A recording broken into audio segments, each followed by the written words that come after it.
All right, welcome to Electric Dreams Session 2 for Blade Runner, the role-playing game.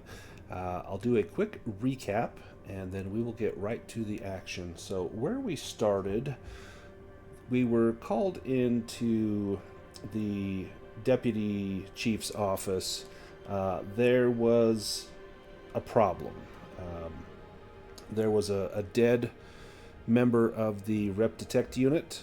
He was a replicant that was serving in the department, a Nexus 9 built by the Wallace Corporation, and those replicants are deemed safe for public consumption.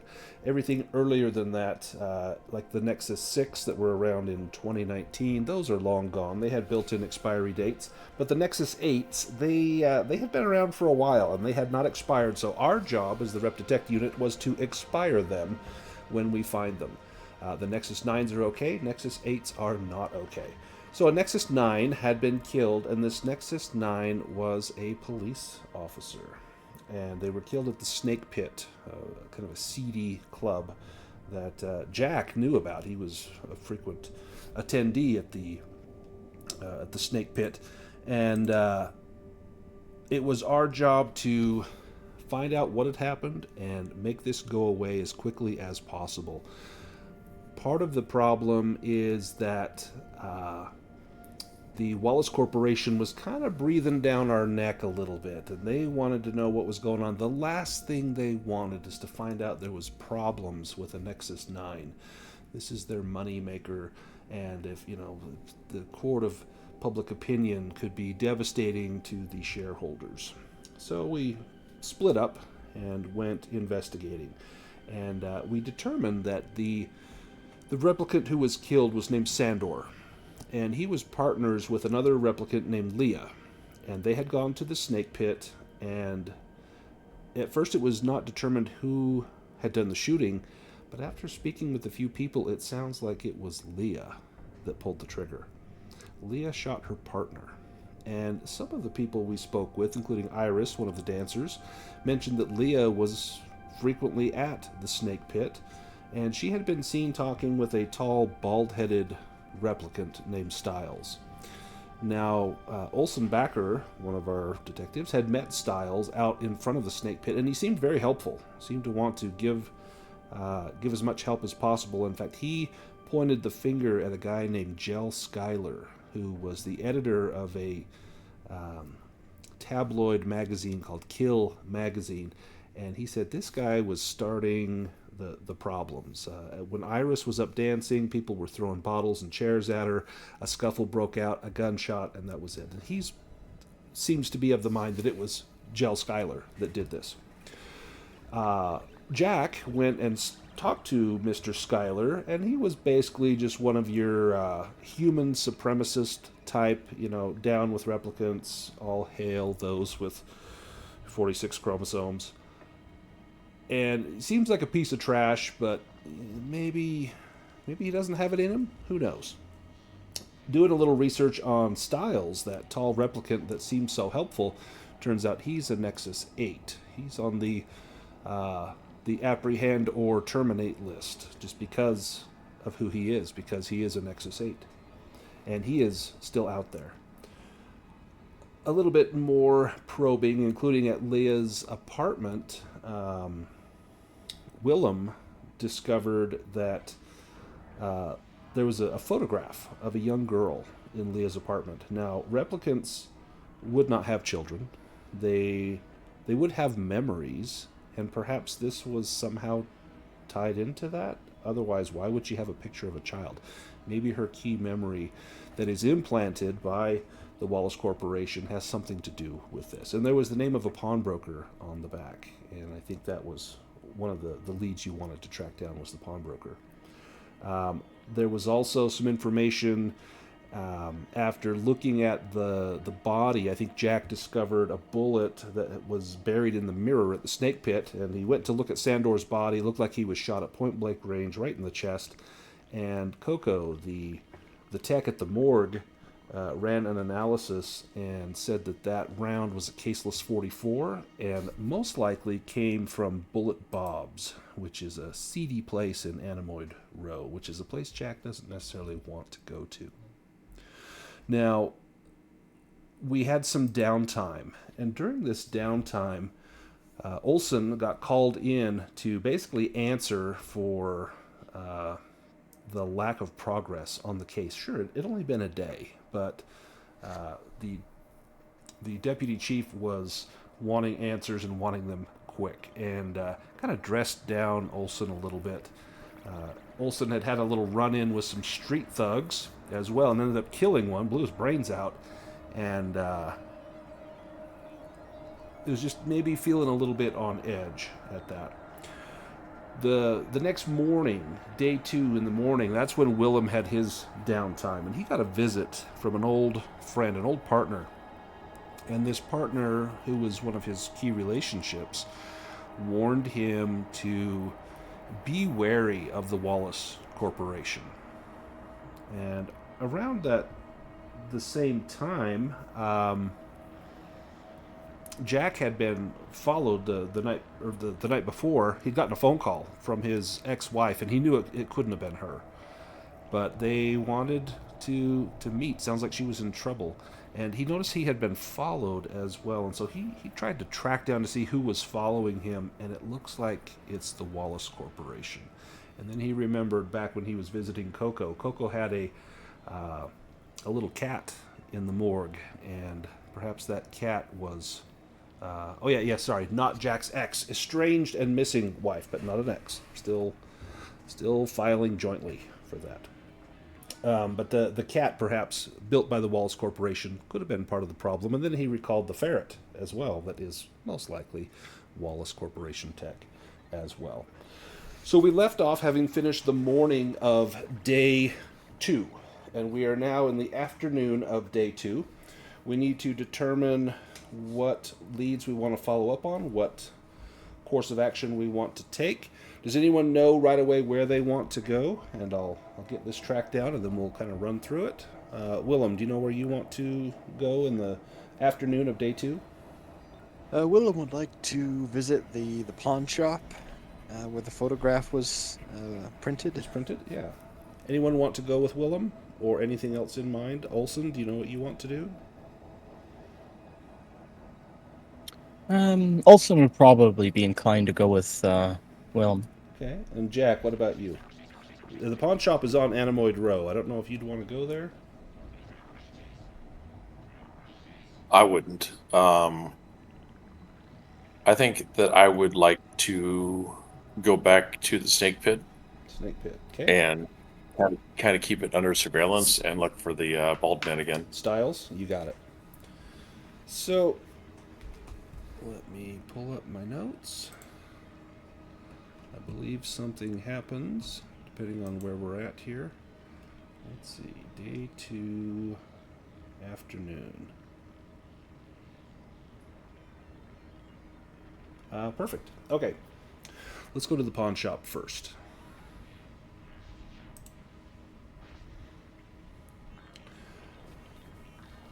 Doc Badger's pawn shop is a small and cluttered space, filled to the brim with everything from useless knickknacks to advanced tech. It's all dusty and well used. When Willem and Olson go into the pawn shop, you see Doc Badger. Let me post a picture.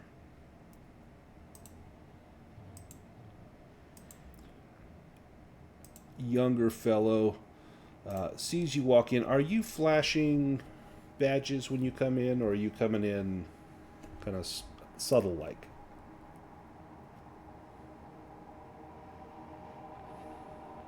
Willem, how are you coming into the pawn shop? Is this official? Yeah, I think Willem would treat this as part of his job, so he will make the fact known that he works for the LA Police Department. Officer, how can I help you? We're working on a case, and we were hoping that you could shed some light on a photograph recovered. That's all the information I can share with you, but hopefully you'll be able to help us out. Well, how do you know this photograph is tied to me? I believe, if I'm not mistaken, it had a label from this location on the back. Oh, well, I don't really sell photos. Do you mind if I take a look at it? Certainly. And you hand him over the photo, and he looks at it for a second. Yeah, I think I remember this. It could be anybody. And he flips it over and looks at the back. Yeah, that's my stamp. Give me an insight roll, Willem.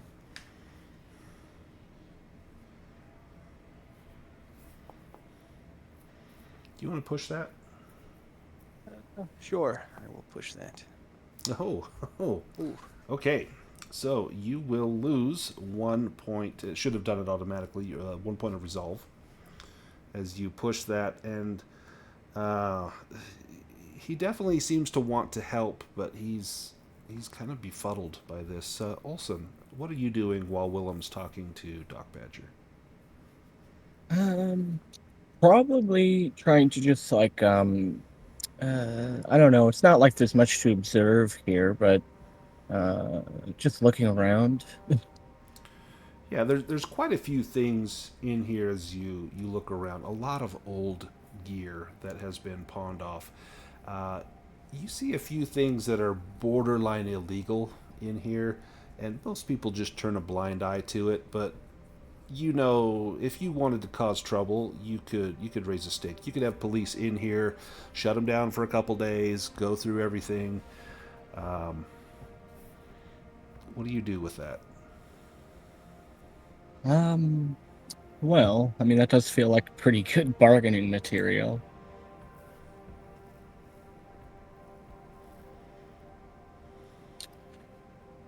Is he being particularly difficult? He doesn't seem to be being difficult, but give me an insight roll as well.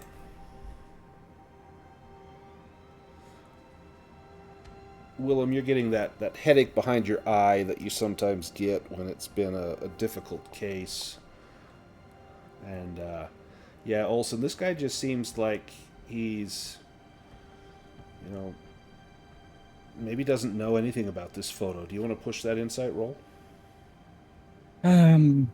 Yeah, I think I will. Got a success. So you really watch it, and then you notice his tell, and you see his left hand has just got a little bit of a twitch to it.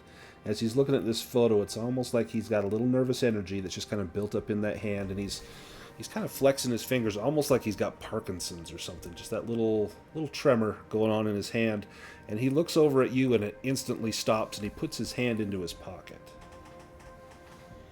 No, officer, I don't know what to tell you. I don't think this came from here. If it did, I don't know who this is. The problem is, I get the feeling you do know something, and well, we're being awful cooperative with you. We could take an awful close look at some of the stuff on sale, but that's not helping anybody, is it? I think you could do us a little favor here. Maybe I can take another look. Give me a manipulation roll.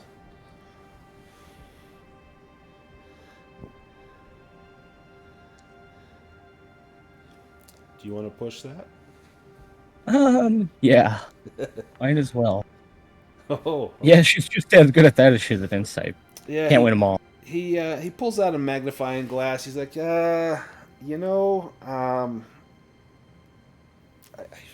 someone came in. I don't know who it was.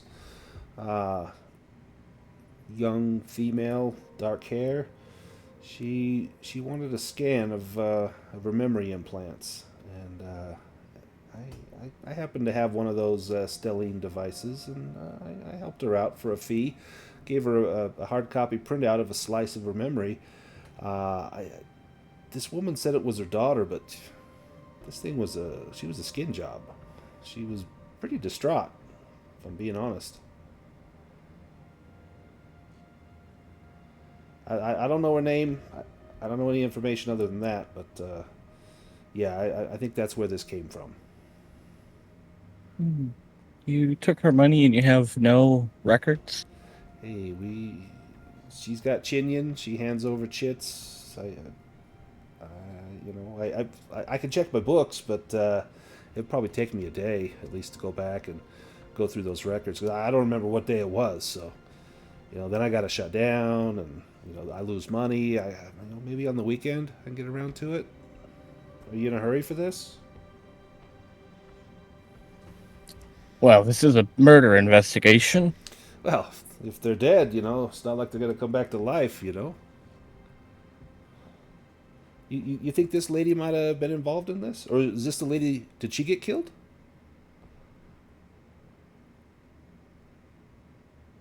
We're still investigating things at this time. I'm afraid we can't tell you any details. I can't speak for my partner here, but I think that's all we're going to get out of you. Oh, look, if something happened to that woman, oh gosh, I should have said something. When she came in, she was very confused, and her memory, the bits and pieces that I pulled out, it was pretty rough. You know how those replicants are. They don't have good memories. It's always something bad. Trauma, violence, loss. Something to keep them in line. They it's a bad deal. It's like putting a leash on an animal, but a leash with spikes on the inside. And I know she's not human, but still, it's kind of cruel. And something about this little girl. She looked like her. I wish I could give you more. No, I thank you. You're very correct. Do you know? You know where they put these in, right? The memories. There's a place called Lilith Memory Lab. It's where they fabricate the memory. This one was from there. Look, if you go in there, Terry, he's the clerk at the front. Just drop my name and he'll let you in. Terry owes me one. And if anything you can do to help this young woman, she wasn't in a good place.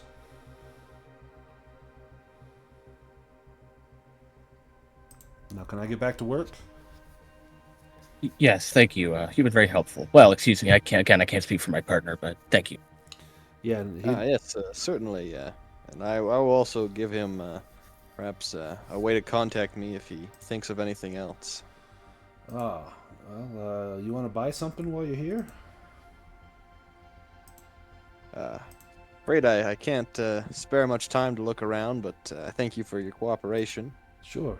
Well, if you ever need anything, anything you can't get anywhere else, hey, you come talk to Doc Badger. I'm not saying illegal stuff. I don't sell anything illegal, of course. But I'm a guy that can find things. So come back anytime.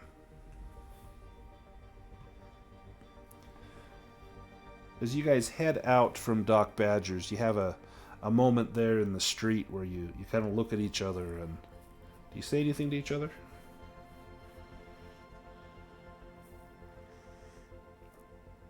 Nope. All right. Not really, no. Just a head shake. So maybe this lead fell through, but maybe at least you got another lead out of it. But this thing just keeps going on and on. Let's go back to Jack on his way to the snake pit. Now, Jack, as you are you you're in your spinner, and you're I don't have a spinner. You don't have a spinner. Okay, you're on foot, or do you take a metro No, cab? I have a very special Metro Cab card that the cabbies don't know is like an unlimited fee thing. Nice. But it's paid for by the LAPD. But that's how I get around is through Metro Cab. Perfect. You take a metro cab out to the snake pit. Give me an insight roll while you're in the cab, heading down the street. Sure.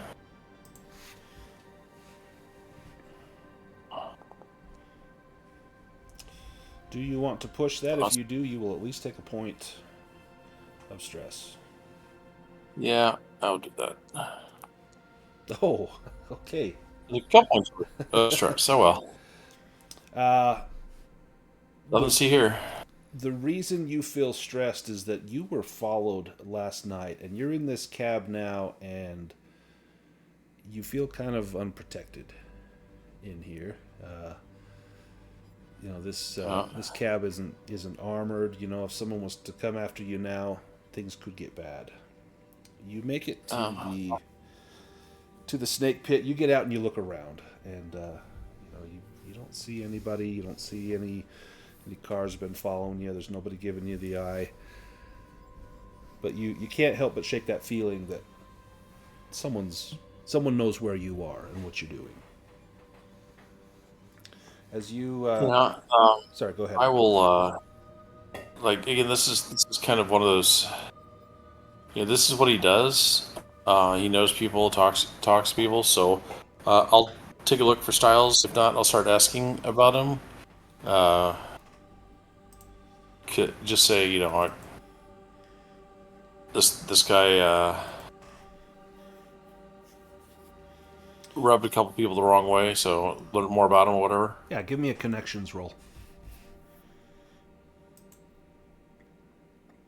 See if my rolls are gonna be crap all day. Oh, okay. Well, you just made up for it. Double critical. There's a couple of bums sitting outside, and you know that, in fact, you've probably worked with these guys. They've been a source of information. They see everybody that comes and goes. You know that these are always a good resource. They're your eyes on the ground. And you maybe ask about the tall guy, and one of them kind of grunts a little bit, and he's like, I might know where he's at. It'll cost you a chinion. And he holds out a little cup.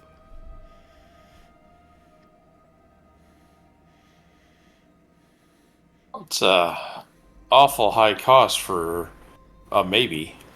It's more than maybe. I know where he hangs out. All right, I will. I think I have a chinion.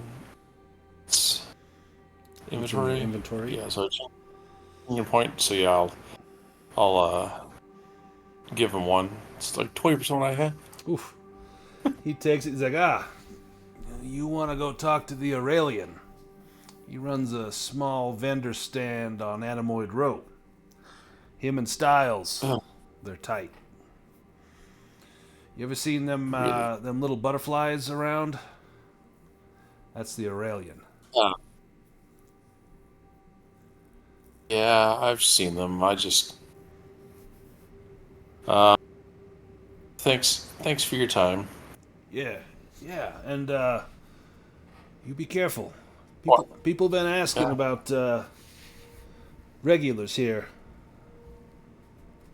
People in wearing all black pants, black shirt, asking if we know who likes to come here.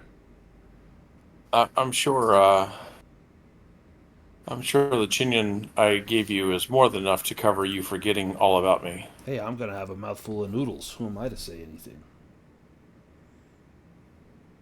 Good enough.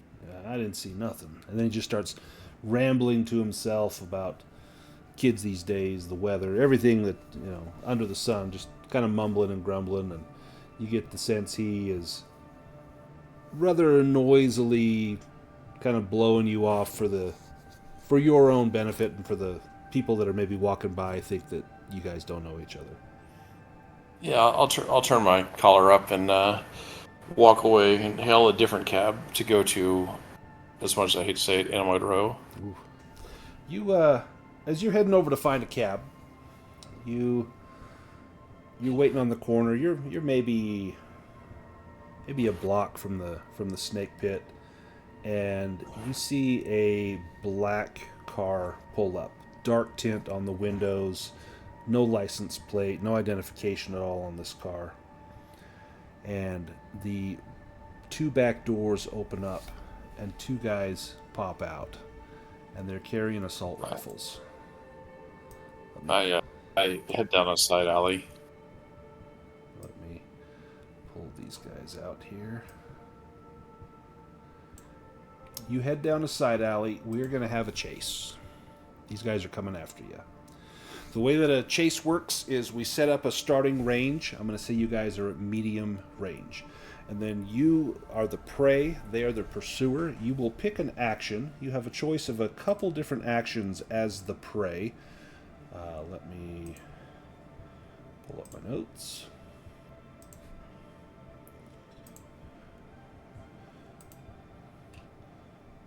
So each participant will select a maneuver or an action, and then I will randomly generate an obstacle. Then you will reveal what your maneuver is. I'll tell you what I chose for the NPCs. Then they are resolved. The prey goes first and the pursuer last. If you reach extreme range when all the maneuvers are over, you have eluded them. And you may choose not to elude them. You may choose to turn and fight, but that's up to you. Your options as prey: you can flee and try to increase that distance. You can also try to hide. You can try to block them by, knocking things over, running in a room and shutting the door, things like that. Or you can always stand and shoot. So we're going to start out at medium range. I'm going to choose an option for them, and I'm going to write it down. Perfect. And what are... let me roll. Do you have your action? You don't have to tell me now, but do you have your action, what you want to do? I do. Okay. Let me give us an obstacle. I will randomly generate this.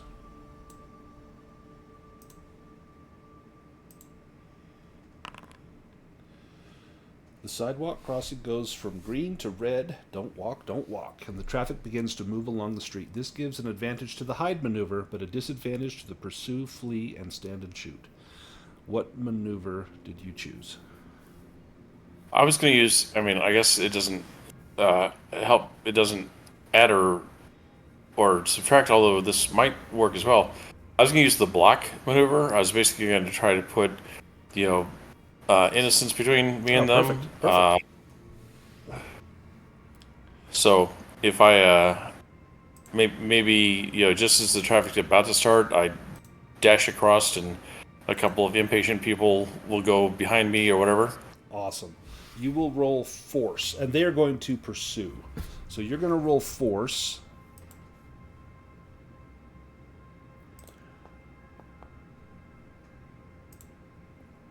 So you got one success. So they were going to pursue. They're going to have disadvantage on that because of the obstacle there. And so this is going to be a mobility roll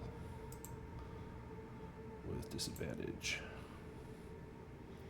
Okay, so you increase the range. So as you go to cross the street, you kind of start ducking and diving between people, and you see a big group of people moving along the sidewalk, and you head that way so that these two guys have further to go to get to you. And you manage to increase that to long range. If you can get it to extreme, then the chase will be over. So we'll go to another round. So again, you have your options here. You can try to flee, you can hide, you can block, or you can stand and shoot. Would like ducking into a cab be considered a hide? That would be hide. Or a flee? Yep. Probably hide. Flee would be to just create more distance. Hide would be to make it difficult for them to follow. So. Well, Jack's a big man. He really flee is not his thing, so he will try duck into a cab and hide. Okay, perfect. Let's get another obstacle. And they are going to pursue.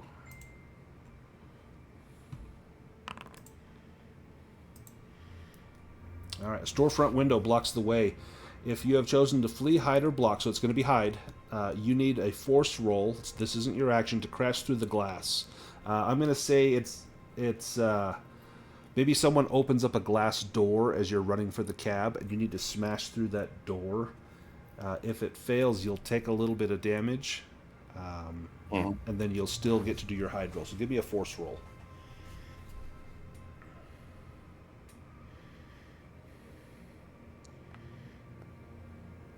Perfect. So you succeed. You made it. So you managed to. Do you want to smash through the glass, or do you go around? I'd go around. Perfect. So you do this nice, professional basketball, spin around this door, bowling You over roll. someone as they're coming out, and run towards the cab. They are going to make a mobility roll. You're going to do your hide roll now. So for hide, it's going to be stealth. Oof. You can push that if you want. I think I have to. Okay, one success.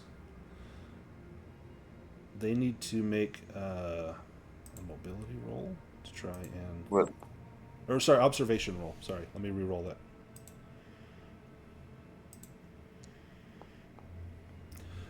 So good. Yep, so that's good. So that's just going to cancel yours out. So it remains at the same distance, still at long range. But you have taken a point of stress. For the next round, do you know what your actions? You're getting in the cab? Yeah, I'll get in the cab, and I'm going to get somewhere about 2 blocks away from Anoid Row. Perfect. And they are going to shoot at the cab. Let me roll. This is a ground vehicle obstacle.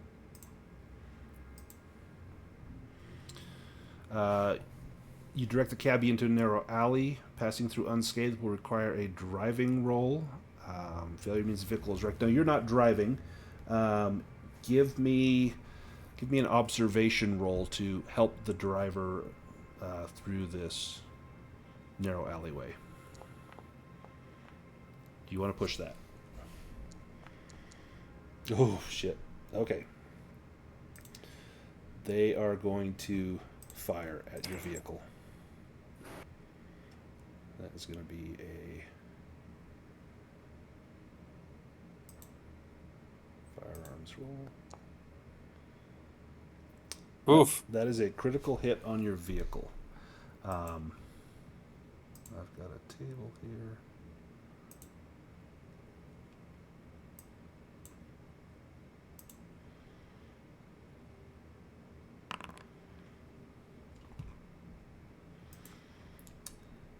The engine is disabled. The vehicle cannot continue. Do you bail out of the cab? You're now at medium range. So you're back on foot. What do you know what your action will be? I'm going to flee. Okay, they are going to shoot again. Let me give you another obstacle.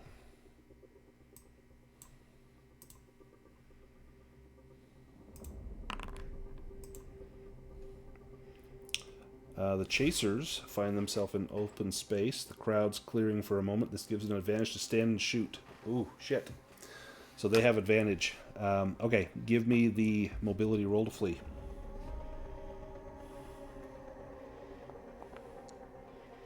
Oh, damn it. Yeah, you did use up all your criticals on the other roll. Okay.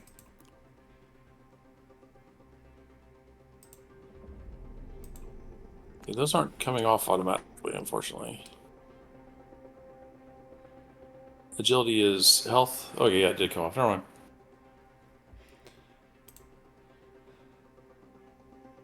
Yeah, they got me. They got you. So that is for 2 damage. 2 to your health. Right? And you are still at medium range. They're going to pursue. Do you know your action? I'm going to shoot them. Okay.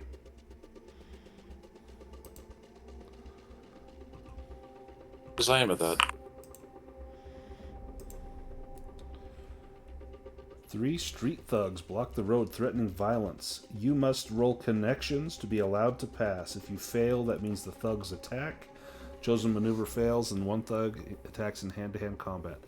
You need this connections roll. Oh, yeah. No, you got a critical.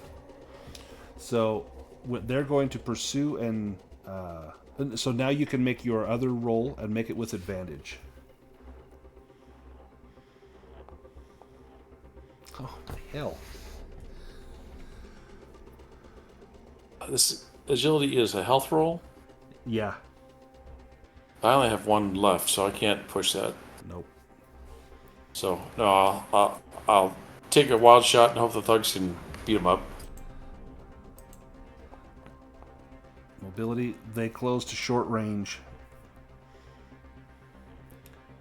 Even though I got a better connection than they did. So the connection was just to get past the. So your main thing you were doing was shooting. Yeah. And they were pursuing, and you missed them, so they gained on you. But it's if the connection roll succeeds, the thugs will attack the pursuer instead. Attack. Oh yes, yeah. Thank you. Yep. Let me add some thugs.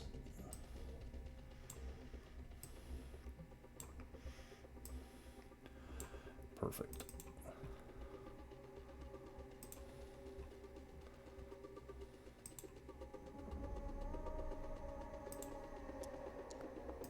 Oh, okay. Critical on one of these guys. Oh, wrong one. Let me re-roll that critical. Non-aerial vehicle is a crushing. Broken legs. That's going to break the leg of one of the guys that are coming after you. Let me put that on there. He can only crawl for movement. Let me roll for the other thug. Let me target this guy so it does it right.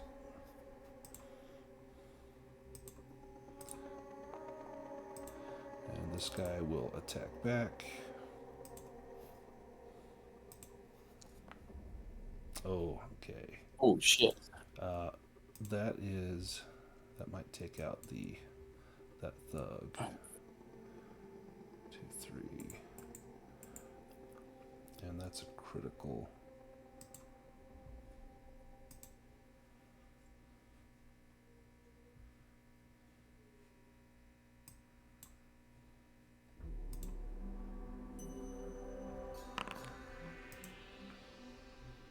Not so bad. Knocks his teeth out. Not too bad. And then the last thug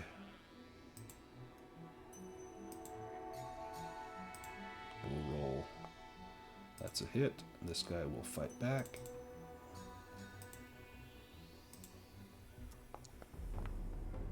And criticals him. Holy shit! It's the guy from Matrix. Right. Let's roll another critical.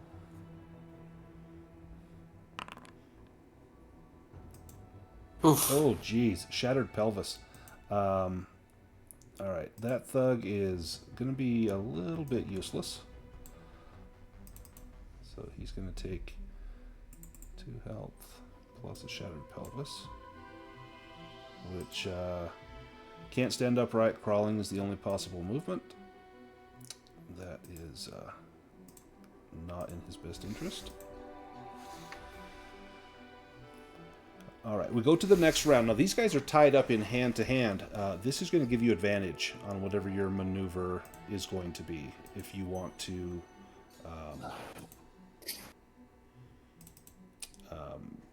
stay and fight, or if you want to try and get some distance on yourself. I mean, these guys would have attacked me as viciously as well, but I kind of feel responsible for them. So I'm going to shoot the guy in the back while he's fighting the thugs. Nice.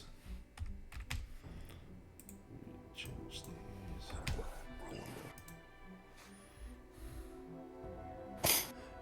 And they're just going to stand and fight these thugs. So we'll transition to a battle because no one's trying to pursue. So if you want to roll your... actually, let me roll initiative. We're all in combat here. Sure. If you want to draw a card.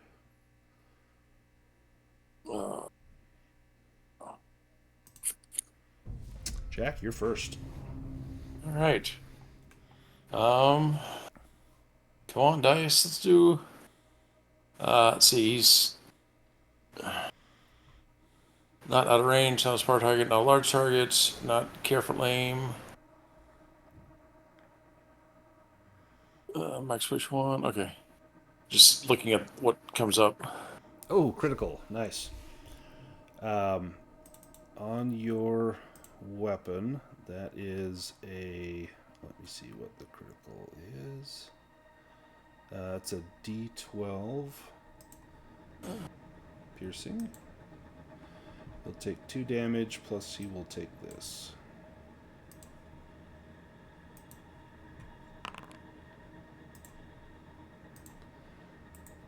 Knock off the 2 damage. And a cracked skull.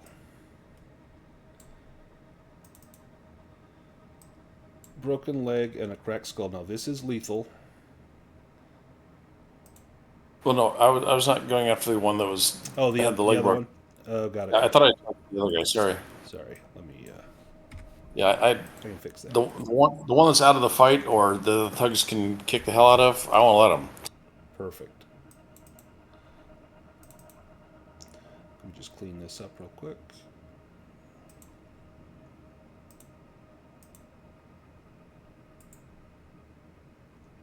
And then, do I know these? I mean, I got a pretty good connection, so I know these thugs' names. Or Yeah, you would. You would definitely know these guys. all right, I'll be sure to send something around to repay them, as well as make sure that the one that got his pelvis broke, the medical care gets taken care of by the police department, Nice. or a unnamed benefactor. Yeah, I don't know if they'd want it from the police department. This thug's going to go after that guy with a club. That is going to be a hit. The guy is going to fight back.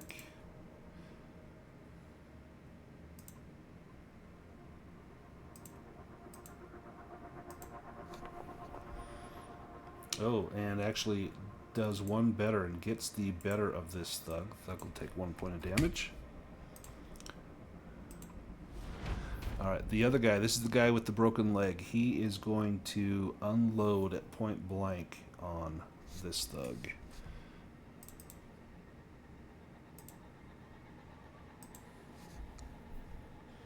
And criticals him.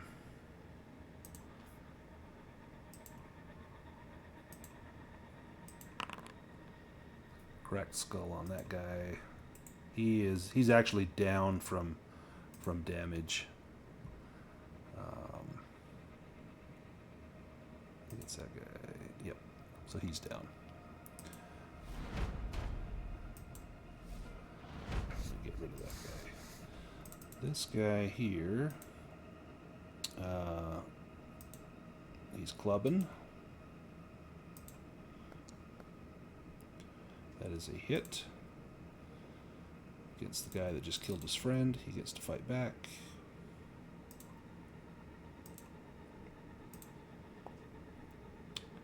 So they just kind of go back and forth, but no one really gets the advantage on them.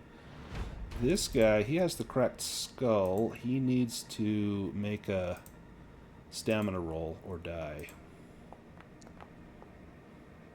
He makes it.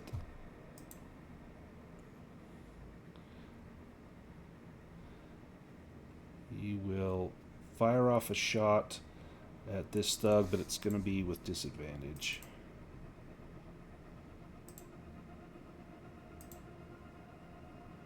And misses. Alright, next round of combat. Jack, you're up. This guy here is badly wounded. This guy here's got the cracked skull.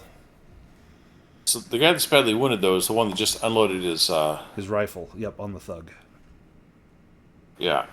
I think I will walk up to him and introduce him to my brass knuckles. Nice.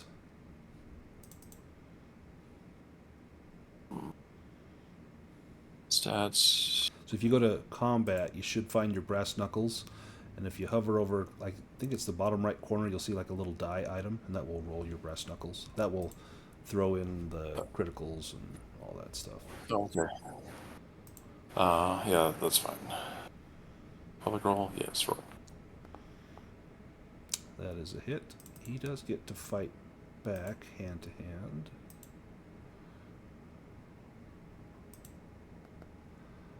Nope. All right. 2 points of damage to him. He had 2 health. How do you take him out? I just walk up and it's like a massive uppercut, like Oh, nice. like a Ryukin, whatever. The back of the head. He doesn't even know I'm coming.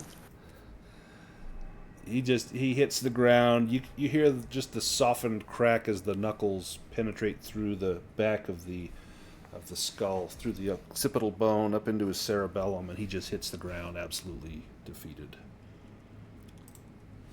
Thug's turn. He pulls out a knife. He's not going to mess around with the club anymore.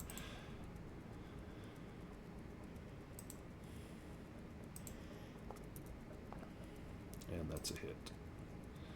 And this guy can fight back. Nope.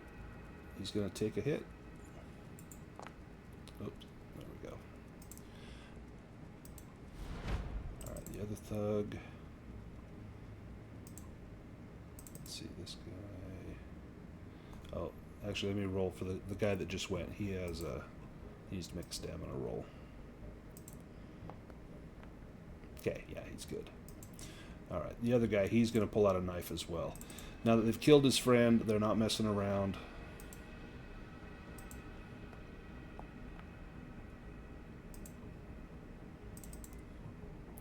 Fights back. And Willem and Olsen, you see all of this on your little Kia device, unless Jack has turned it off. Well, I mean, Jack's Kia device is carried inside his vest, so there's no. So yeah, you could probably hear it if it's on. You might hear gunshots and shouting and punching and stabbing. This guy is going to spray the machine gun at the wounded thug.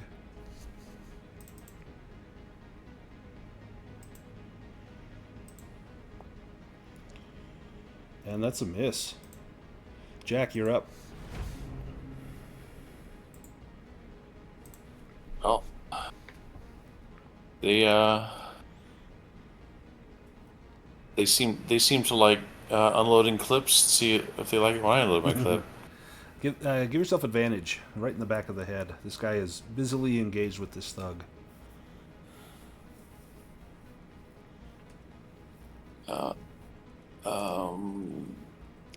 So advantage. Yeah. Oh my gosh. You want to push that? Oh, you can. I mean, yeah. Can you? Will it break you? Yeah, it would break well, you. if I get a Oh yeah, as long as you don't origami. get a pony, yeah. God. And you can just roll like the D8 if you don't want to roll all the dice. You can choose which ones you want to roll. Oh, I can. Yep.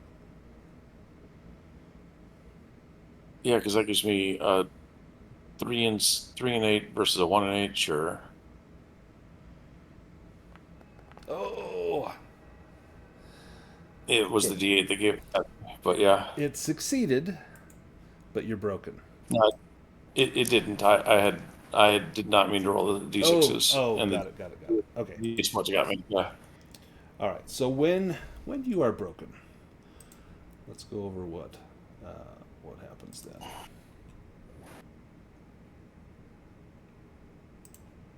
So let's see. Broken by damage. When you drop to 0 health, you're broken by damage. You fall down and are taken out of action. You can crawl and mumble through the pain, but you can't perform any other actions, and you can't roll for any skills. You can't go below 0 health, but each further attack that causes damage triggers an automatic critical injury. Now, being broken is not fatal in itself. Only critical injuries can actually kill you. There are 2 ways to recover after being broken, assuming you're not dead. First is that someone can help you recover by administering first aid using the medical aid skill. On your own, if no one is around to help you, you automatically recover 1 point of health after 1 shift has passed. So you're not out, but you're in a bad spot. But the thugs get to go first. I'll say into my Kia that I need ambulance at this location. Perfect. Shots fired, ambulance, taxi, something. Excellent.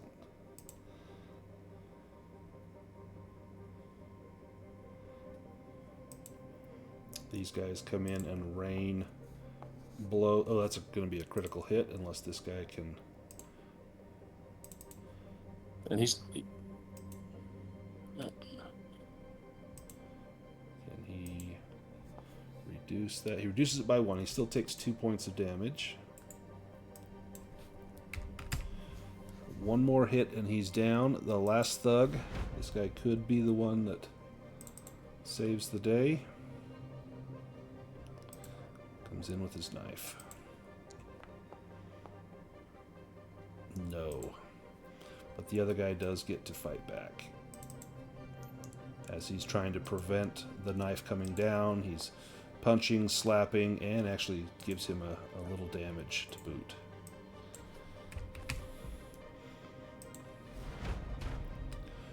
Alright, he's going to take a couple of shots at this guy.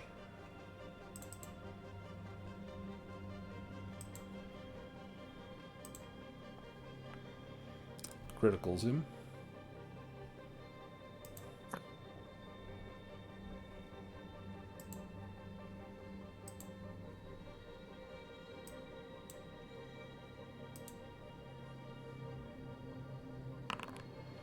Oh geez, punctured lung. Can't be good. No. Lungs generally don't like to be punctured. This one is also lethal. Disadvantage to stamina and mobility. And then he takes 3 damage. Actually, he drops from that. He expires.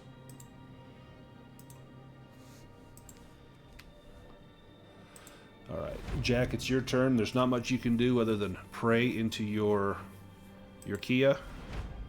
I'm down. This guy's got a broken leg, right? He's crawling or whatever. Yep. I just gonna lunge and try to land on top of him. Nice. Give me a mobility roll with disadvantage.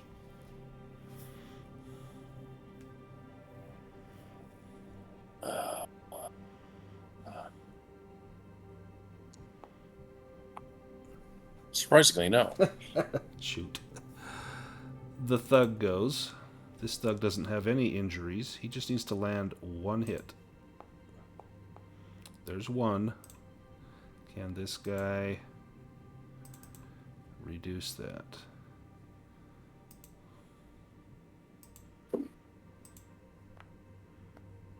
He does. So they go back and forth.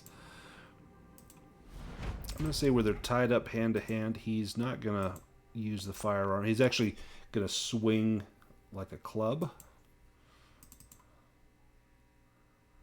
This guy will make a hand-to-hand roll. And he's going to take a point of damage. Your thug that's helping you out here. Jack, it's your turn. I got nothing. I tried what I could. The thug will go.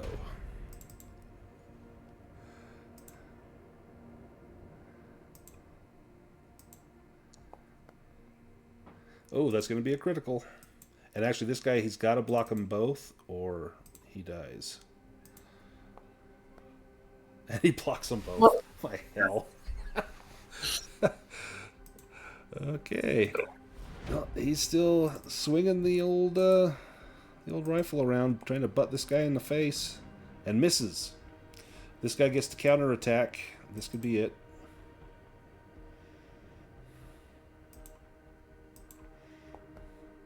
That's it right there.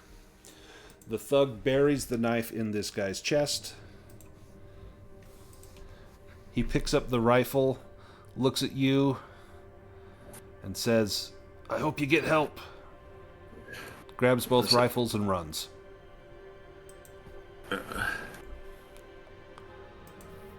I'll pass out from pain and wait for someone to wait for someone to revive me, whether it be the ambulance or some other passing street thugs. Somebody will come to your aid, I'm sure. This will take us to the evening of day 2.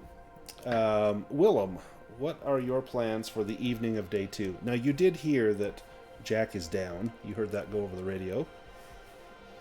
So would I know if he did get help then? As you're following on the comms, it sounds like there's an ambulance en route. He was able to get the call in. You may be able to get there quicker. It's up to you. Does it sound like he's all right? Like He said he was down, and you know that Jack would not call for help unless it was serious.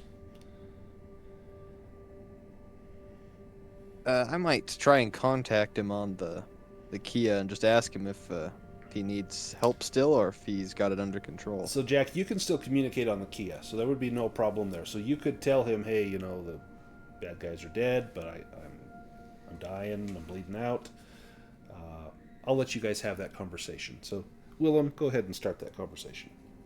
So I think you'd probably just send him a message and just I don't know if you could send that on there. Just ask him like if he still needs our help or if he's got everything handled.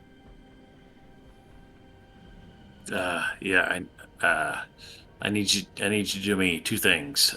1, send a bottle of whiskey to the hospital for me, and 2, let the Wallace Corporation know I'm coming for them. They're the ones that sent the hit squad. So, but I'll take care of it. Well, Because sounds like I'm still trying to get my cover blown as a cop. yeah. I'd assume you wouldn't want to be seen with our spinner. So sounds like you got it handled, and I'll take care of the other 2 things. So Willem, what are you going to do then? Well, now if Jack is all right, Willem is going to. He wants to go and potentially check out the either the memory lab or perhaps the I forget what the shop was called that might have sold the ammunition. Oh, Bullet Bob's? Yes. Well, which one would you like to check out? And Olson, where do you want to go? Yeah, I kind of forget the rules. We don't need the downtime yet, right? No, so you'll be able to take this action, and then the next shift, you and Jack will need downtime. Although Jack's downtime is probably going to be this next shift, because he's going to be getting patched back up. That will probably count as his downtime. Right. Yeah, well, besides for that, And you could lab... take downtime now if you wanted, and then work into during the night. I would do that, but I feel like Olson was kind of best spent with other people, so I don't know. Yeah, and besides for that lab, honestly, I don't even remember any of the follow-ups, so probably going to go with Willem's idea. Okay, Willem, where are you guys headed? Bullet Bob's or the lab? Willem kind of thinks that Bullet Bob's is going to be a better lead here. Okay, Bullet Bob's. And then I'm going to put down downtime for Jack. All right, let's do Bullet Bob's.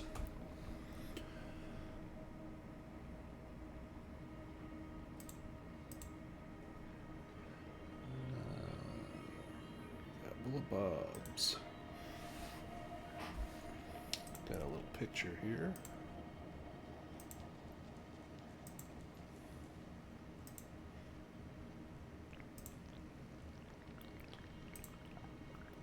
The RDU's Worst Kept Secret is a Hawker's Circle retailer that's been exclusively catering to Blade Runners for decades. Here you can buy, rent, or order an evolving selection of specialized gear, such as weapons, ammunitions, drones, and surveillance gear from the ill-tempered owner, Bob Gorski. When you arrive, the place is empty, save for the owner, Bob Gorski. More of your kind. You guys are in and out of here so often. Might as well own the place. What do you need, officer? Well, it just so happens that right now I was just hoping you could help me with a little information on a fellow officer that we're investigating. We at the scene where this whole event happened, we found a case and or a bullet rather, and we believe it came from here. And where our prime suspect is, sorry, there it was Leah, right? Yes. Yeah, that was their name. Yes, they are our current prime suspect, and we were hoping you could give us any information, perhaps if they shop here or if you've seen them recently. Any information can help. You'll have to give me a manipulation roll. He's grumpy. It's late. He wants to go home. Man. You want to push it? Yeah, I'll push it. Ah, you got it. You're like, look, don't give me any crap. He says, yeah, I know Leah. Look, she was here just the other day. She was buying 44 caseless ammo for a blaster. She didn't say what she needed it for, and I didn't ask. But she seemed a little nervous. Well, they share any of their plans with you, or where they might have been headed to? No, but she said she was on the run. Said something had gone down at the snake pit. And she needed to stock up on ammo. I don't ask questions. You know how it is. That's my policy. You guys come, you get what you need, you pay me well.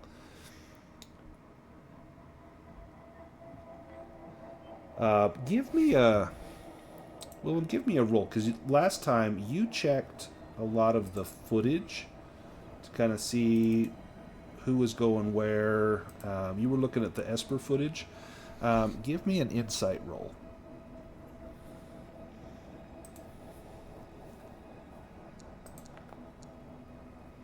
Do you want to push that? Yeah, I guess I will. Oh. I saw my thing go down, so I know Yep. he's got to fail. Yeah, you recall that you saw footage of Leah around here when you were early in the investigation. I think your first stop was to look at footage, and you saw her around the snake pit. You saw her get into the cab. You saw the cab bring her here, and you saw her in this area. And as you just can't place what it was she was doing or where she was going. You're pretty sure you saw her go into an alley. There was a narrow street close by this shop or another shop that she went in, but you're not positive.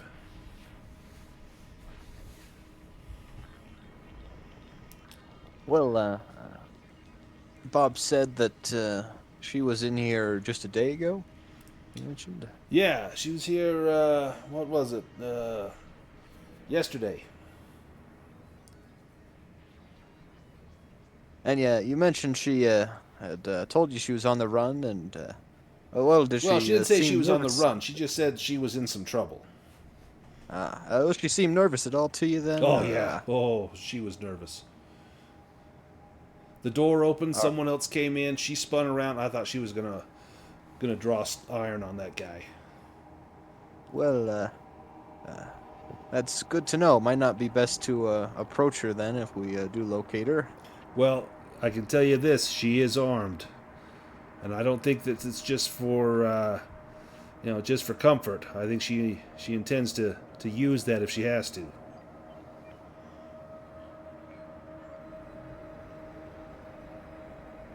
Look, you gonna buy something? I got all sorts of treats in here for you guys. Things you can't get from the department. Well, not without a requisition. Well, what do you have? Perhaps we could get something useful if this does turn into a firefight. Oh, what do I have?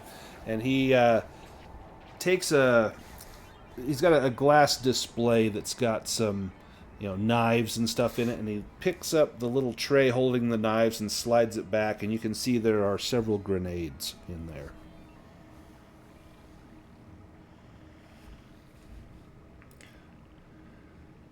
You see, Well, see what I mean? I know my, yeah, I know my companion here.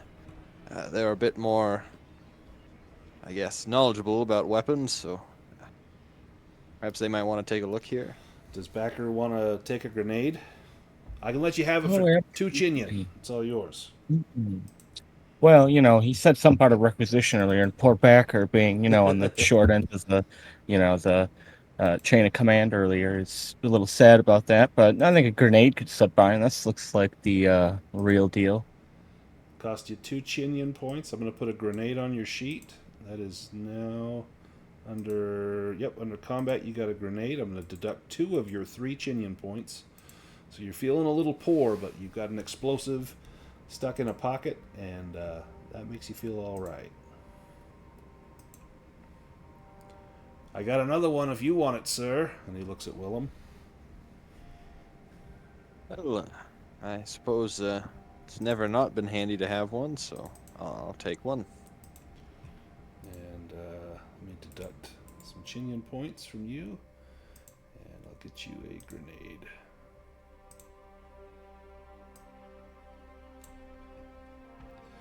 Now, if anyone asks, you didn't get these from here. You know my policy. Well, as far as I'm concerned, we never came here. That's right. Now, as you are getting the grenades, and he's kind of going over the information about Leah, Olson Backer gets a notification on your Kia unit, and you look, and it just says, "Can we talk?" And it's from an unregistered number. It's a text message. Oh, well, it could just be some horrible telemarketing scheme. They're going to tell me about my unpaid toll. Let's talk about your I don't even have car's the driving warranty. license. Yeah. However, I think Olson would probably show it to Willem. What do you think? Well, I don't know if it could be that Wallace Corporation. I was warned that they might not be on good terms with us, so I'd imagine they'd be the type to call with a unfamiliar number. Yeah, get us alone somewhere out of public eye. Yeah, you're probably right. Do you reply back at all? Or do you block the number? I think probably wouldn't block the number, just not reply, which is, in real life, that's always my strategy. I just never reply to any texts ever. That explains it. No, I don't know your number. I've never texted you. After a couple minutes, you're texted. You get another notification. You look down. It's a question mark. And it says, and then another message comes through and it says, "Just you and me. A word of advice. Will you listen?" Question mark.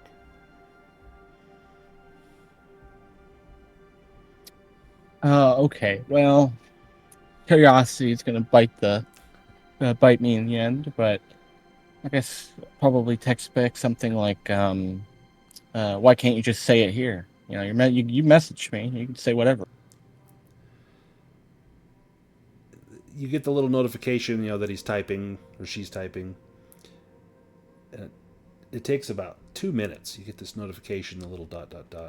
And then eventually it pops up and says, "Stop looking for her. She's long gone." Right. That was a lot of thinking they had to do. Interesting. I do that, yeah. Okay. Well, that's extremely ominous. I think now I would block that number, probably. You're not going to get any more information, and at that point, it's just suspicious. Nice. Okay. Well, not that we're not going to get any more information, but, it's not, I don't know, it doesn't feel like it's a good thing to have some creepy anonymous person. Could we track where the messages were being sent from? Yep, give me a tech roll. That's what I was worried about.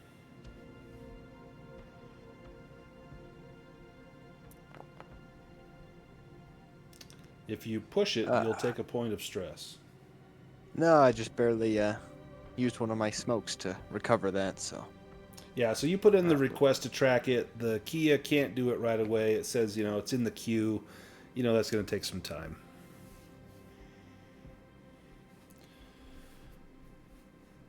You guys leave Bullet Bob's?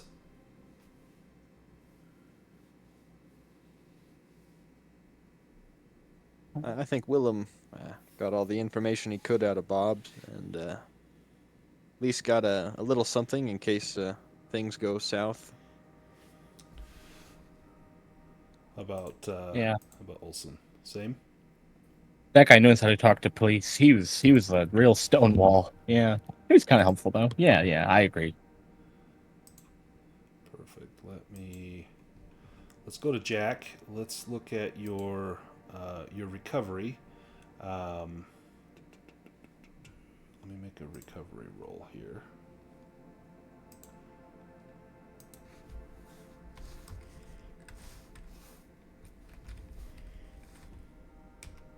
This is the first aid that arrives. Oh, you recover 2 points of health. And then this will be your downtime shift, Jack, as you are recovering. The ambulance pulls up, and you kind of slumped yourself up against the side of a building. You're holding on to a couple of your wounds that are bleeding out. They attend to you relatively quickly. The first thing they do is give you a quick scan. They administer some antibiotics, some painkillers, and then start to bandage your wounds. And while this takes place, how are you going to spend the next couple of hours just recovering? What's your downtime activity going to be? I'm going to go back to my flat. Okay. And I'm going to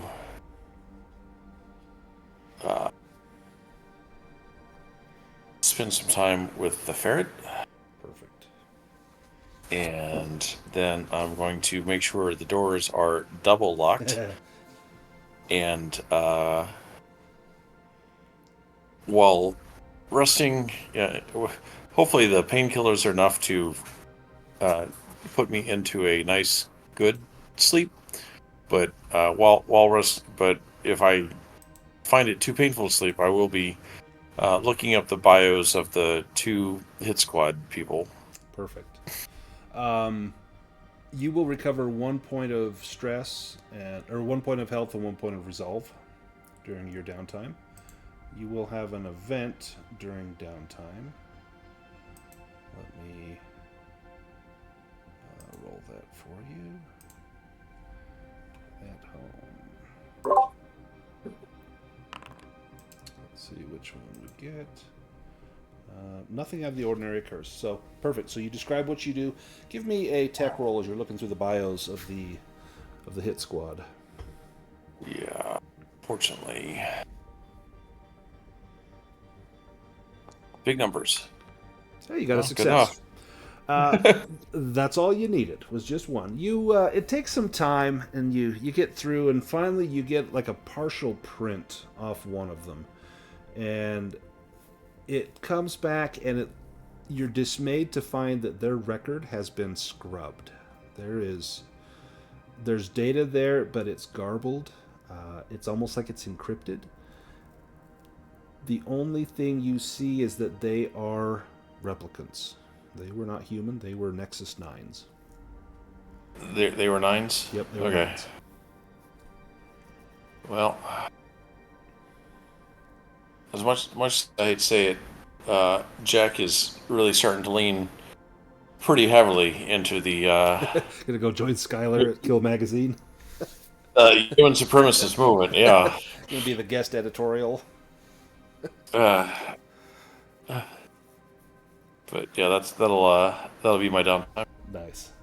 Let's go to the next shift. So this one, Olson needs to do downtime, unless you want to take a point of stress and work through the night.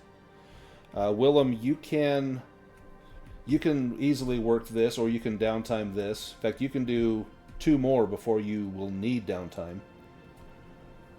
So for the next shift, Olson, do you want to do downtime? Yeah, definitely. Okay, what about Willem? What do you want to do?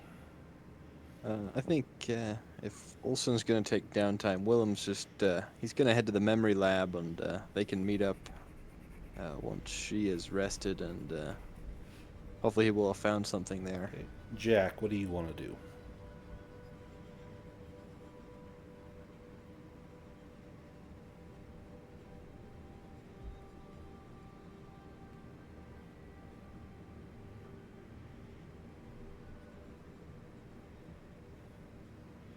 Are you there, Reese?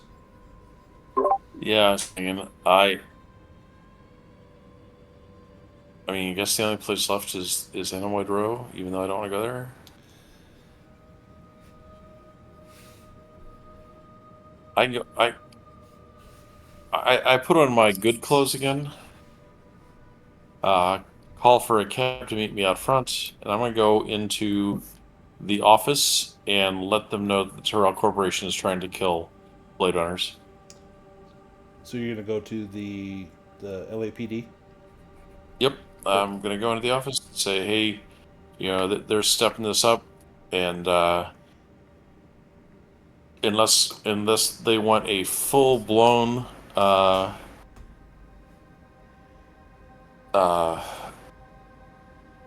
publicity attack that immediately rescinds the rights of replicants everywhere, they better back the hell off. Nice. Let's do that first. Give me a connections roll to make sure you can get this information to where it's going to make the most effect. Yeah. You're not just brushed off as, some kook. A lot of people here don't know you, but you have a few contacts here, and you reach out to them, and they see your state that you've been roughed up, and they make sure that Deputy Chief Holden gets this information. Oh, I haven't been roughed up. There's an assassination attempt. Yeah, you were nearly murdered twice, or at least once, and then foiled the first time. Yeah, and then I will get one of our tech guys to descramble on the replicant I did find. Oh, give me a tech roll with advantage. Oh, I was going to turn that over to someone else to do. Oh, you got it. As the information begins to become unscrambled, you find out that these are combat-ready Nexus 9s produced by the Wallace Corporation. These are military grade, and you know that these are typically sent off to various security forces, military, but these have no record of deployment. These were created by Wallace Corporation in-house and have never left. I know that in the original Blade Runner, the Nexus 6s, the problem was that they had come back. Right. They were not supposed to be. They were never supposed to be on Earth. Right. The Nexus 9s, I assume that the combat version of the Nexus 9s have not been. Right. They're not supposed to be on Earth. Yeah, they're only supposed to be deployed off-world. Yep. So these should All not right. be here. This is someone is circumventing the law to keep these here. All right. Sounds good. Let's go to downtime for Olsenbacher. Yeah, okay. Well, the walk didn't go so well last time. Let's do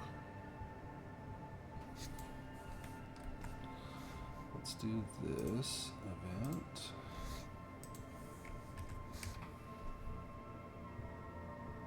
Okay, you get a call at home on your vid phone, and this is this isn't your like your little cell phone. This is your video, and you open it, it's like FaceTime, and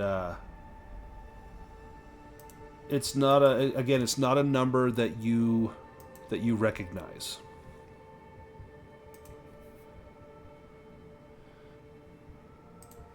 Do you receive the call? Yeah. I mean, of course, Olson's thoughts would immediately go to the number from earlier, but you know, be it them or not. Can't just run away from it. A face pops up on the screen. Ah, You've seen this guy before. This is Styles. It's like, Detective, I told you. She's gone. Just let her go. This doesn't concern you anymore. you know that's not true, Styles. That's not the way the bureaucracy works. I'm afraid it's very much my problem. Look, I know, but just what do you need? What do you need from her? Hasn't she done enough? Well, that's exactly what they're trying to figure out, and that's I can't I can't help you decide that. That's again, that's not up to me. It's I'm sure they just want questions. We've got a lot of them. We could use some answers. Look, she's troubled. Okay, some of us we don't deal too well with our memories, and those bastards that put that memory into her really messed her up. She's got to take care of that first. She's got to take out Lilith Tyrell. And then she's on the moon bus out of here. Just let her go. Let her do this. Save all of us a lot of trouble. You can do this. Look, you know what it likes. You know what it means to be human. Let her feel that too. Do we have an understanding? I am inclined to sympathize. I've seen incredible things from what some people would call second-class citizens. I understand, but well, I'm also not going to circumvent the law. I will do my job. She's been one step ahead of us, quite so far, but well, we'll see. What if I told you in 12 hours' time she'll be off planet? Well, then I would tell you that our odds of finding her uh, dramatically slim. So just let her go now. Just tell your bosses whatever they need to hear. Tell her she's dead. Tell her whatever. Let her go off the grid. Let her live her life. Look, some of us we have what's called an underground, where we help earlier models make a life for themselves elsewhere. She's not an earlier model, but she's atypical. She can't live here anymore. She can't deal with it. So she's got to go somewhere else. I know that deep down you understand. I'm not telling you not to do your job. I'm just telling you, just let her go. And then he hangs up. Oh, that was such a contradiction, but yeah, that is a moral dilemma. Do you do anything with that Goodness. information? Yeah, unfortunately, as much of a moral dilemma as it is, I mean, there's been a shooting. This is more serious than just helping somebody fix their memory. Right. And he mentioned murdering a Tyrell at the lab. I don't know if I just caught that name Yeah, wrong, but he mentioned the he name. said that. I don't know if he meant to. Yeah, he mentioned the name Lilith. Let me type it out. Tyrell. Who owns the lab, right? Lilith Lab. That was my Yeah, the assumption. Lilith Memory Lab. And the Tyrell yeah, Corporation, that was the original corporation that started replicants back in the Oh, early right. 2000s, and they went under, and then the Wallace Corporation bought the patents and have since expanded it. But she likely, in fact, if you want to make a tech roll, you could maybe look up, see what information you can find on Lilith Tyrell. Yeah, not a really detailed one because I think she's probably getting ready to call Willem with this new fun information. Yeah. Whatever. Yeah. So you look it up, and all you find is a picture.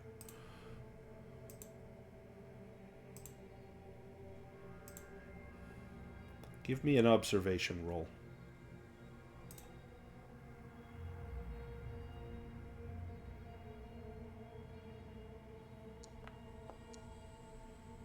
Um,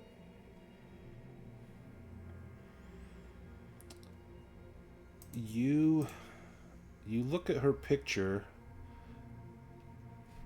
and then you think back on that face. You've seen that face somewhere before, and you scan through what you know, and then you recall that photograph, and that little girl looks an awful lot like little Tyrell. That photograph that was in Leah's apartment. Interesting. Yeah, okay. Definitely time to pass this information on. As you are searching this information, Willem is walking up the steps to the Lilith Memory Lab. Let me grab that.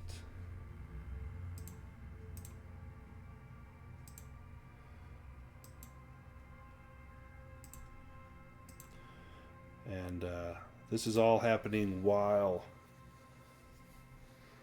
Olsenbacher is talking to Stiles. The memory lab is located in a largely abandoned industrial area of Sector 4. It's a drab gray building. It has a dome over it, and the name Lilith Memory Lab is printed over the entrance. The main door is protected by an optical scanner, and you are greeted at the door by a replicant office clerk. He has a name tag that says Terry. And he says, "It's late. Are you police? Show me your badge." I will show him my badge and tell him that I'd like to speak to someone about some vital case information. "Yes, of course. We are more than happy to comply." And he unlocks the door and lets you in. He takes you into the main dome of the memory lab. It's mostly shrouded in darkness. But as you walk in, the first thing you see are two children, a boy and a girl, drawing pictures on the floor. And they turn and look at you, and they giggle and continue to draw pictures. And then they begin to flicker like holograms, and then disappear. And then from the shadows steps Lilith Tyrell. She removes a strange electronic contraption from her head and greets you. "Hello, officer." Explains that the children you saw were part of her latest memory design. And I think I just posted it a second ago, but here is another picture of Lilith.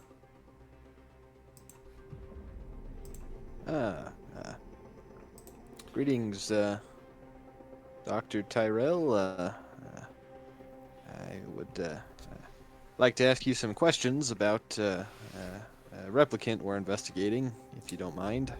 Yes, of course. Please come and sit. Do we take tea or coffee? None for me, thank you.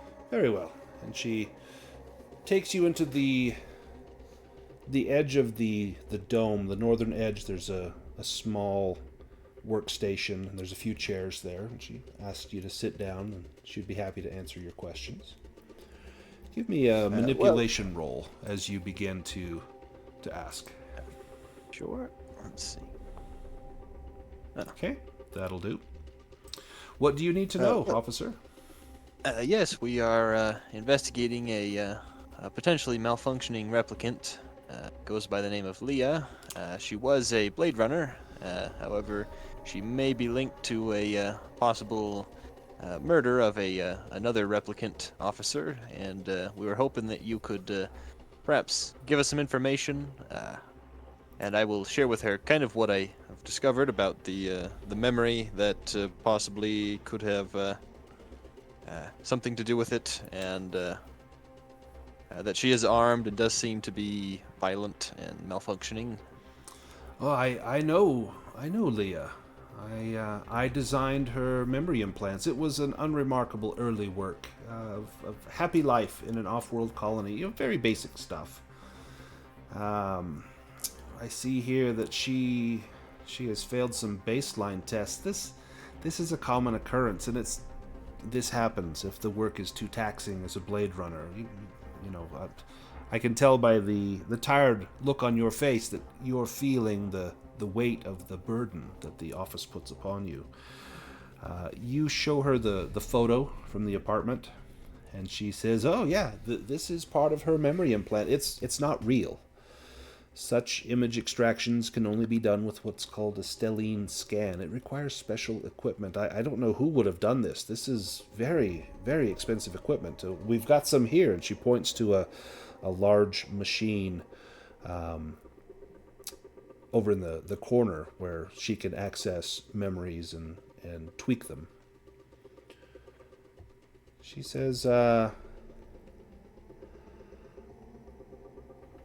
I might have a record of her memory, if you're interested, if you want to see it. Certainly, that most certainly could help our case. Let me post this right here. Oh, let's see, I gotta pop in. Sorry, let me pop in and post this.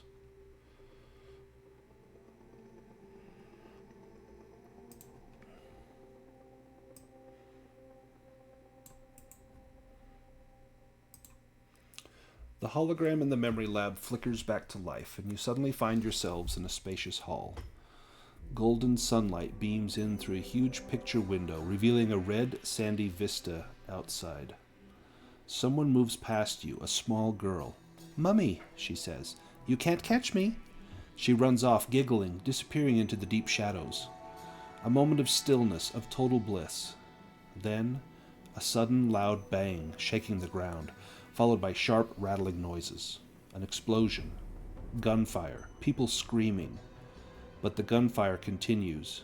You run, right toward the deadly danger, to your daughter, rushing through halls bathed in the red light. Then you see them. Masked men clad in black, guns raised. Then you see her, lying on the floor, very still. Now it's your turn to scream, and just like that, the scene is gone, and you are back in the memory lab.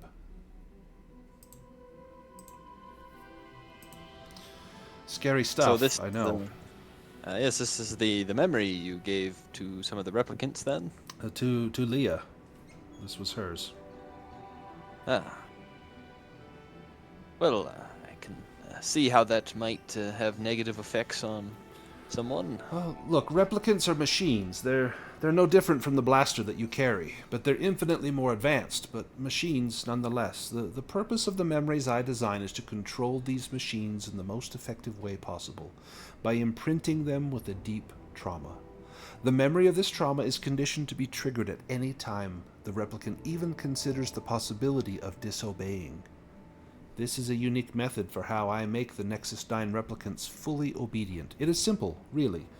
Morality has no role here. You wouldn't want that blaster in your holster to disobey you, would you? Well, certainly not. Of course not. Just then you see movement out of the corner of your eye,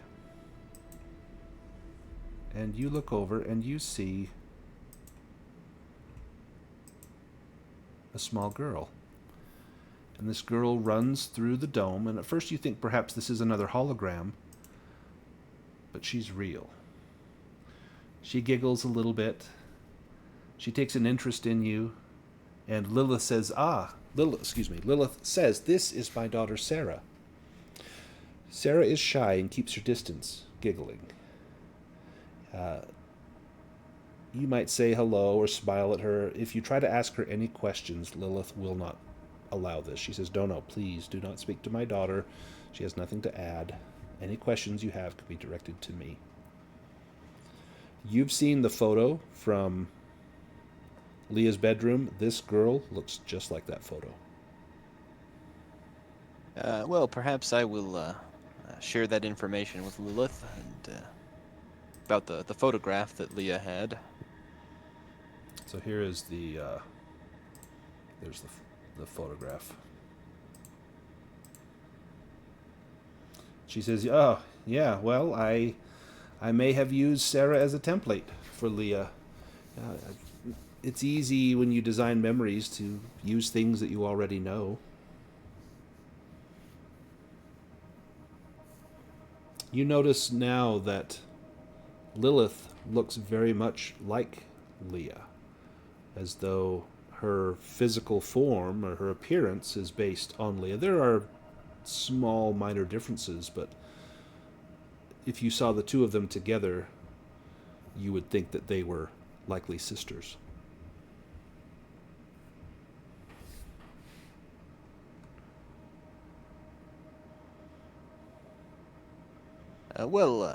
I thank you for your cooperation. This definitely does shed some light on perhaps some of the motives behind what's been going on. Anything else I can help you with, officer? As of right now, I think that's all I have to ask you. All right. You stand up to leave. Yes. Let's see, 1, 2, 3. You can do one more shift before you need downtime. It would be the morning of day 3.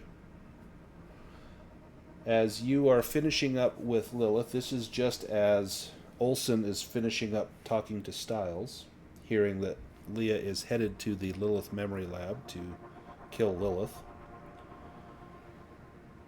What is Olson going to do in this shift?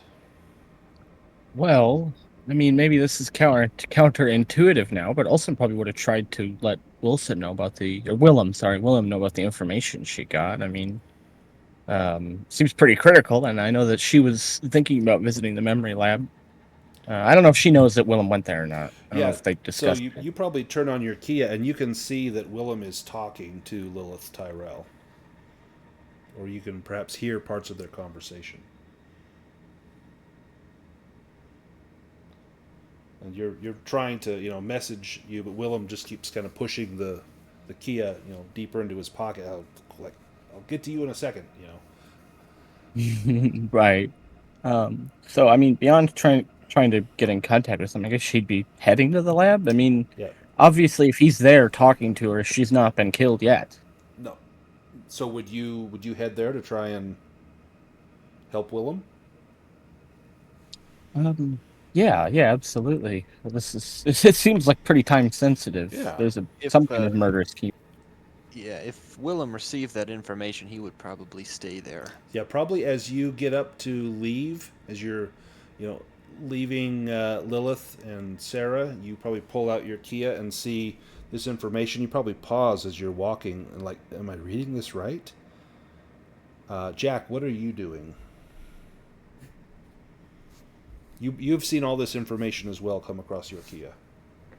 Yeah, I know where Leah's going to be. I know where Leah's heading. That's where I'm going. Perfect. Jack, you look out the front door. You're reading this message, answering back, and you see a metro cab pull up, and Jack gets out, and he's bandaged. He's been through hell, but he's here. And pretty quick, you see a spinner set down, and there is Olson, and the two of them come into the lab, and just as you get into the lab,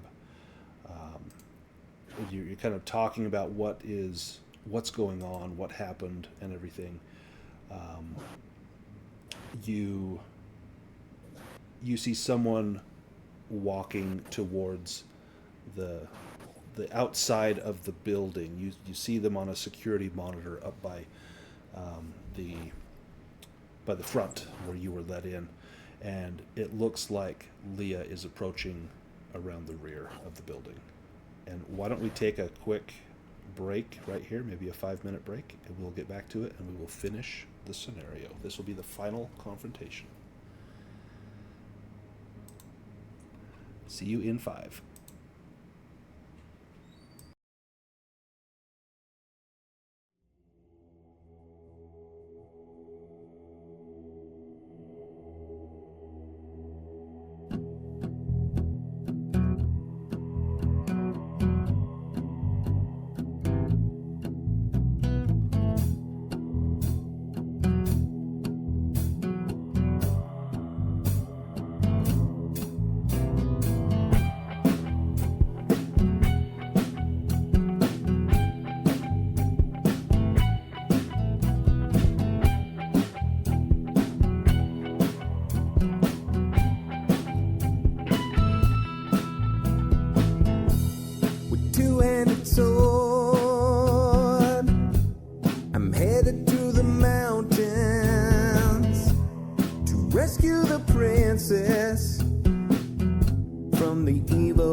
to the tavern where my mighty tale unfolds.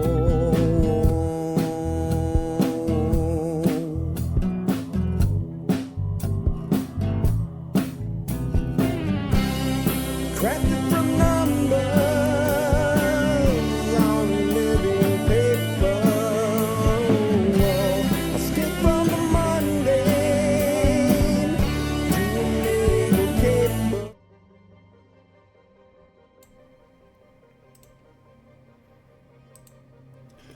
All right, I am back.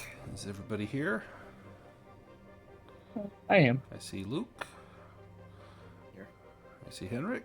Yep. And Reese. Excellent. Let's continue on. So, where we left off, we've got Willem inside the memory lab, along with Olsen and Olsen and Jack, and you can see that Leah is approaching around the side of the memory lab, and she is armed. She's got her blaster out. What are the three of you going to do? Do you have a plan?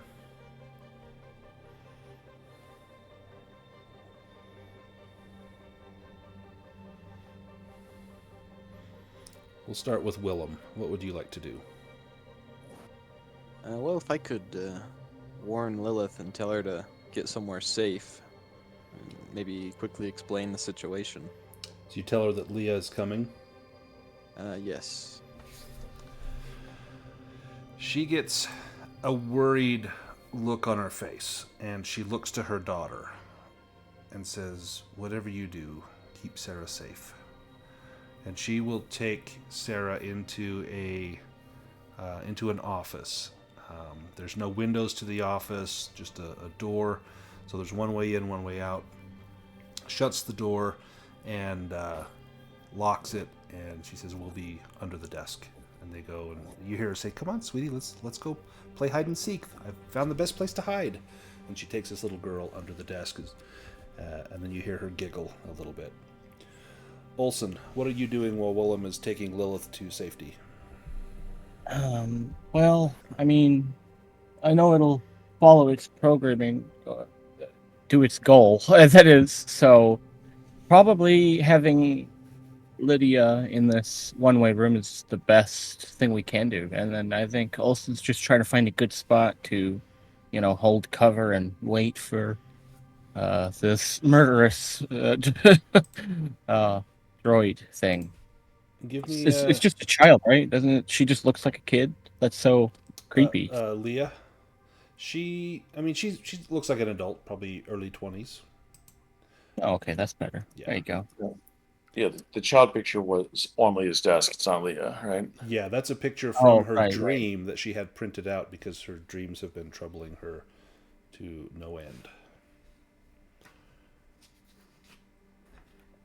And then you saw this little girl here that looks just like the girl from the dream.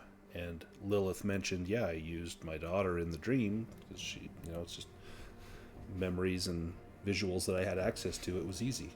And she did say that's kind of an older way of doing things. We do things a little differently now. Give me a stealth roll, Olsen, as you are trying to just sort of stay low.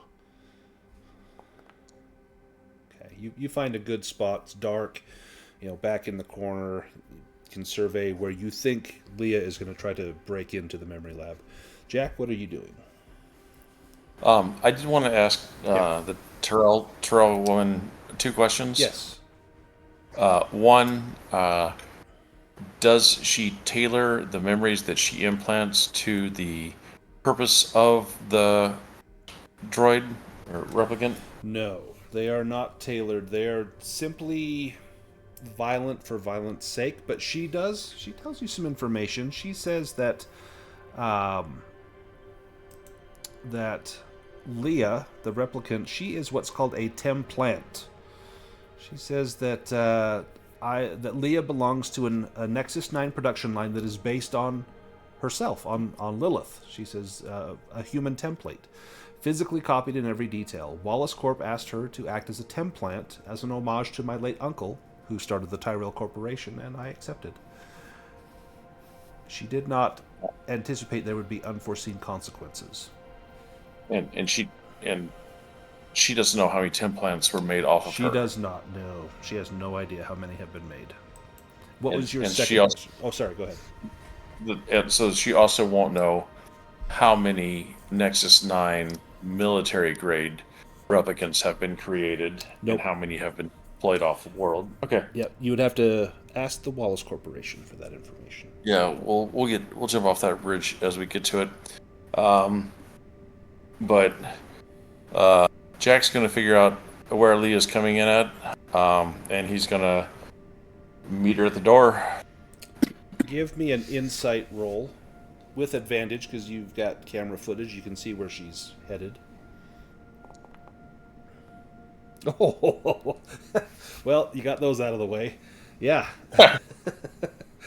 We'll roll another success for at least 5 months. Yeah, where was that like an hour ago when you were getting shot at? You know right where she's going to go. There's a service door in the back. It's back by the dumpsters and a loading dock, and she's headed right for that door.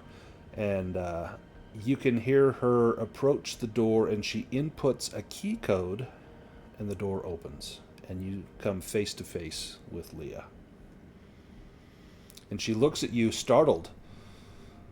I suggest you get out of my way. I'm here with a purpose. If you want to live, back off. And she holds up her gun to you. Or points it at you, doesn't hand it out to you. Holds the gun on you. Well, I already had my gun out, and like, you're retired. I blast her. Oh, okay. Give me a shot. Do a firearms roll. All right. Can I say I had aimed carefully? Yeah. So you knew where she was coming, and you got so many criticals. Absolutely, give yourself advantage on that. Ugh. It's a hit. Let me just pull some pull tokens out. I'm not gonna say only one hit. She needs more hits. No, this is story. This was fantastic. Let me pull her out here. There is Leah, right there. Perfect. Leah. We'll get Jack here. Oh no! Too bad. So yeah, so you popped her. She hits the ground, clutching her face, and you hear her gun clatter to the ground.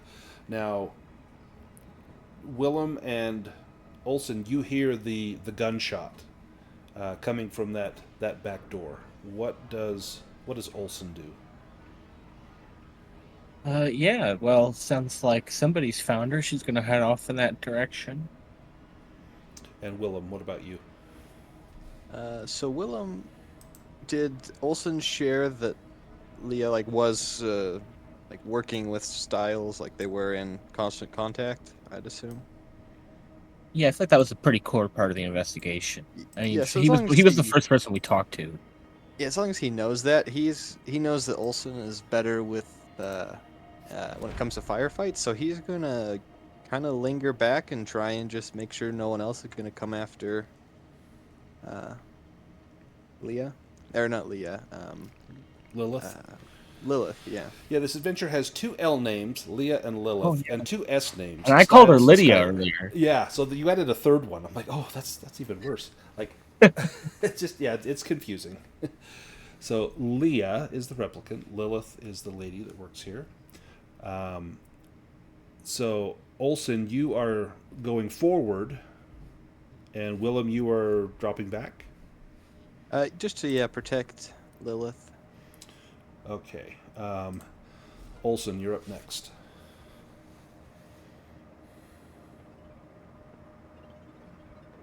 Okay, You so rush up. I You assume see I Jack arrived. has just shot her in the head. Right, yeah. Well, as much as she does sympathize, she has full faith in her fellow law enforcement officers, and she will join in on the combat. She has a grenade, but I'm not gonna just Here, start hold it off this. that way. That feels like a hell of a way to start the fight. Interesting. Oh yeah, she does have multiple types of ammunition. So yeah, you should Thought have the about that. caseless rounds, sonic rounds. Yeah. It seems like the cases one is just objectively the best. Yeah, but it I'm does the probably most missing damage. I think it has the highest critical.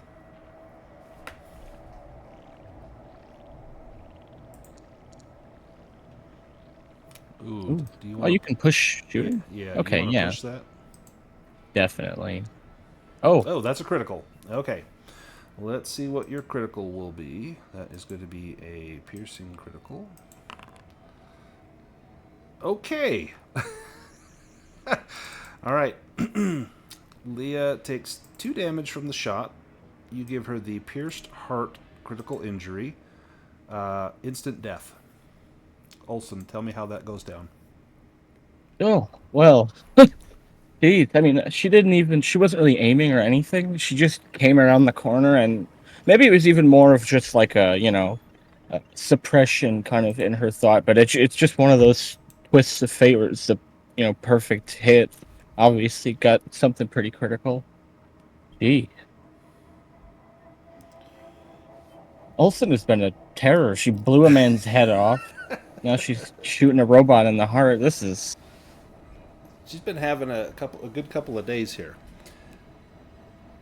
You hear screaming coming from the room where Lilith and her child are hiding. The sounds of the gunshots have frightened Sarah, and she is screaming. And you hear her mother trying to calm her down.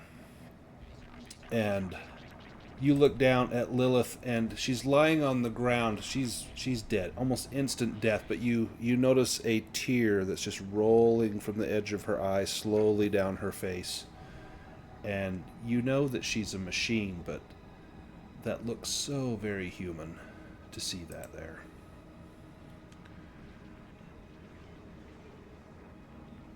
Well, Jackie's no tears to spare for her. He's going to look to see if any of her friends are around, like Styles or anything like that. Give me an observation roll. Observation. Oh, nope. Good thing for them they're not. You don't see any of her friends are here. There's no Styles, none of the other, replicant underground that Styles was talking about. But you do hear the Terry, the android at the front desk, say, "Officers, we have a complication." And Willem, you were probably closest to a security screen, and you see an SUV pull up, and several black-clothed, machine gun-toting people barrel out. This is a kill squad. Let me add them to the list.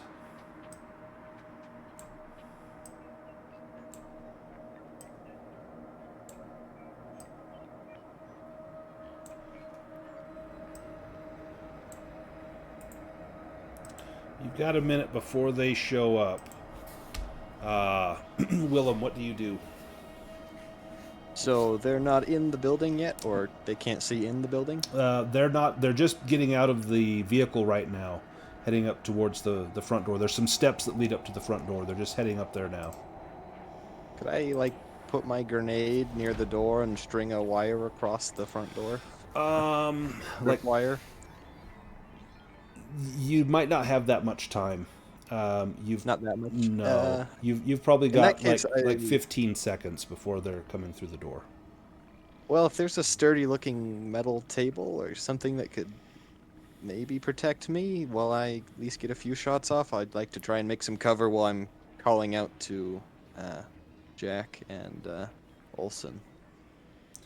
Terry says, "I'll just tell them to go away," and he walks up to the front door, and he's talking to them through the front glass door. "We're closed. come back, and then gunfire erupts. You see the flash and the shattering glass as bullets rip through Terry, and he drops. You manage to pull over a filing cabinet, drop it to the ground, and can crouch behind it, give you a little bit of cover. Let's go into initiative order. So the hit squad, their first action was to shoot Terry. Olson, you're up first. You hear the gunshots from up front. It's automatic weapons, the shattering of glass, the splatter of Terry's innards becoming outards. Right. So how far away from them am I? So this would be it'd be what we call 2 zones. So you could move 1 zone as a movement, or you could move 2 zones as your full turn. So but you could move 1 zone and fire from where you are. You could move 1 zone, and you would have a shot down the hallway. Great, then that's what she would do, and moving that 1 zone. Well, this is a hallway. I mean, it might be the best time for that grenade. Might be the worst too, but this is what we had it for. I'll just target any of them. So let's go over how a grenade works. Oh, it could be. It could. I didn't even look at the range as well. So a grenade should be a blast C. It can be thrown up to medium range. The explosion causes piercing damage, and the way that the blast will work is, let me pull it up here. Make sure we do this correctly. It's to throw it is a ranged combat roll, and then the damage. Why am I not seeing it?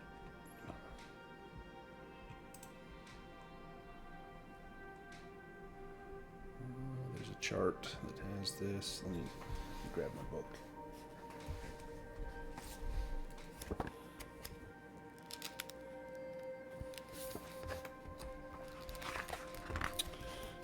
Sorry, I had this marked, and there we go. C is the damage dice will be 2d8s. So you need to make a roll to throw it. It's just a ranged combat roll. So is that something like would I click throw weapon or Yeah. So if you that just automatic? if you go to your combat, Oh, I can click on the grenade and it opens a Yeah. menu. yeah. So it would be like the yeah, and then you roll the blast power after. All right. Yeah, it gives me a choice between point blank and explosion, and I assume it's not point blank. No, being you the gotta be explosion. zone away. Yeah. All right. There you go.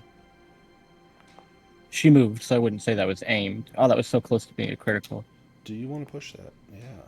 I do. Oh, yes, I Ooh, do. There we go. Okay, so now let's do the.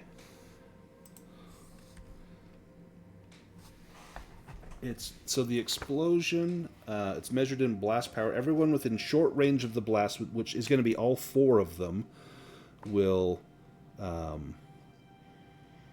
take the damage, which is 3 damage.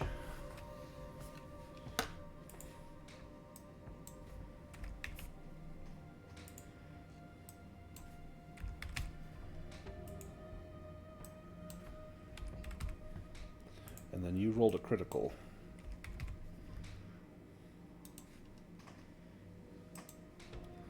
And that is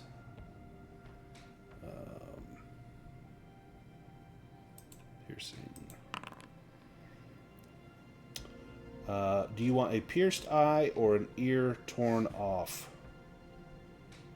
Ooh, I would go with pierced eye. Okay, let me give this guy a pierced eye, which that will give him disadvantage to firearms and observations. Excellent.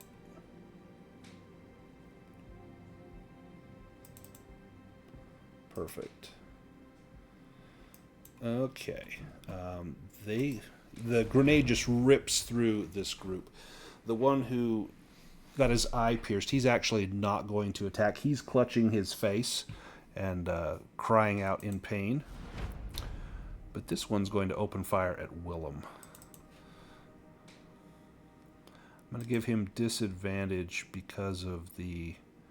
Oops. Because of the case that's in the way, the filing cabinet.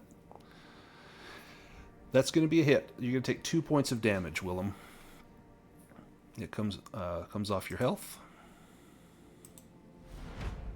This guy here is likewise going to fire at Willem.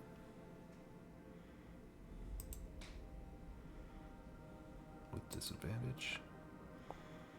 And that's a hit, another 2 points to Willem. So Willem, you're getting cut up by these guys. Jack, it's your turn. All right. Jack will click on his Kia, open up the Signal app where he's got the editor of Kill Magazine in the chat as well. Nice. And he will and he will basically say, you know, Nexus 9 military replicants deployed on Earth by the Wallace Corporation against their own people, and some brave LAPD officers are in the way, and I'll show the other two, and then I'm just gonna kind of.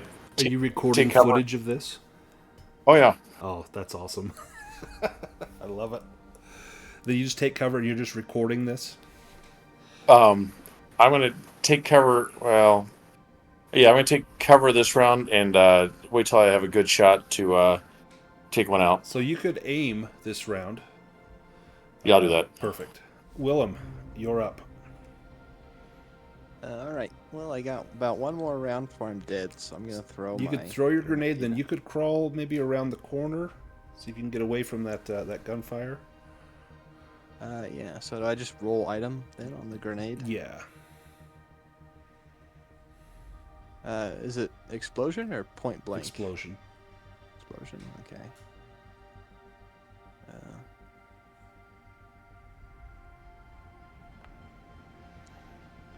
So that is a hit. Do you want to push the D10 and try and get more successes? Or you can push them both if you want.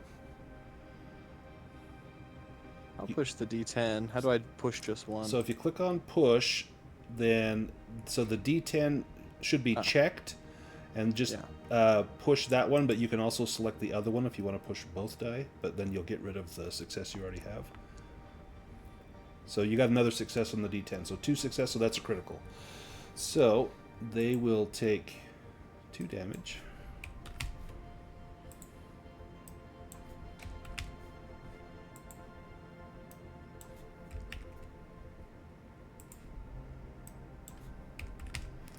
And then let's roll a critical.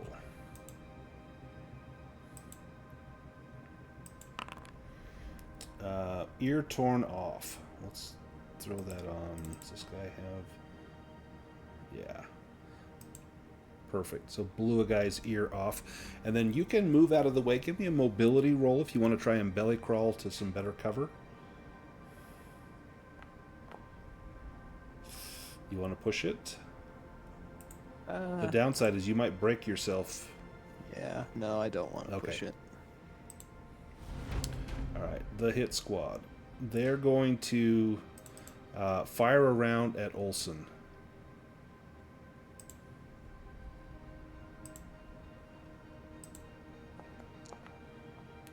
Oh, that is a critical. So Olsen, you're going to take 2 points of damage.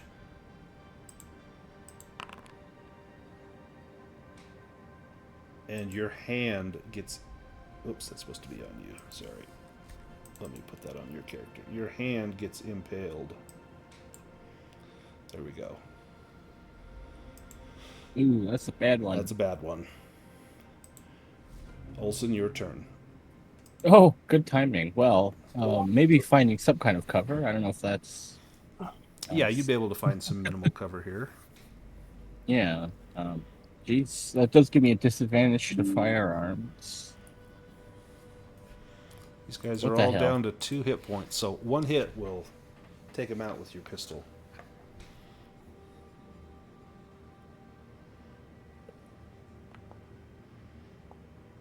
Okay, this could be worse. Oh, there's a critical. Ooh. Nice. Let's see what the critical is. Let's see.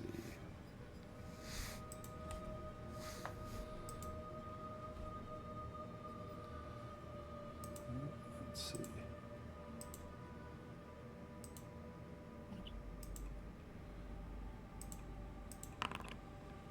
Well, you impaled his hand, so you got him back, but more importantly, you did enough damage to kill him. And so he drops. Then you want to crawl to some cover. Yeah, definitely. Nice. That guy is down. Let me get rid of that guy, in fact. This guy is going to spray. He had his ear torn off. He's going to spray fire at Olson as you are moving out of the way. And that's a hit. That's 2 points of damage to Olson.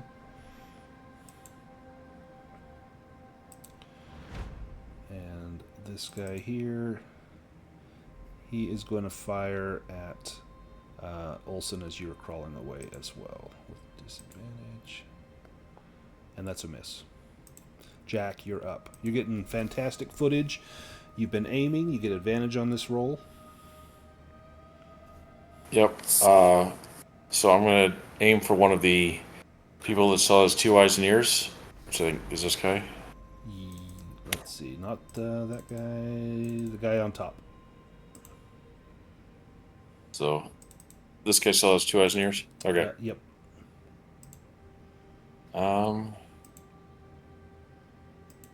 We'll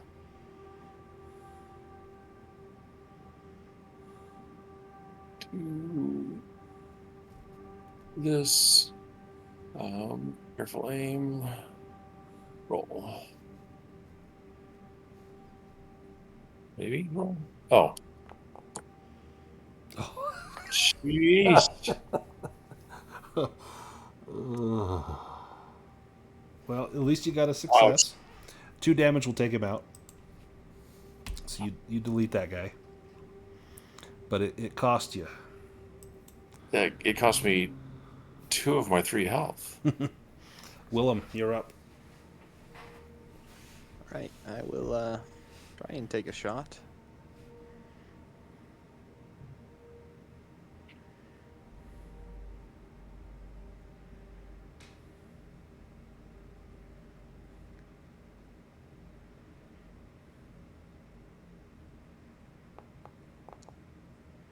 That is a hit. That's 2 points. That guy there, he's down. All right, and then can I continue trying to crawl? Yes. All right, that was mobility. Mobility. Yeah. Nope, not yet. Yep, not into great cover, but there's only one left, and Olson gets to go first. Can Olson, with a hit, the battle's over. Ooh. Can Olson do it? Otherwise, they get a chance to shoot. No pressure.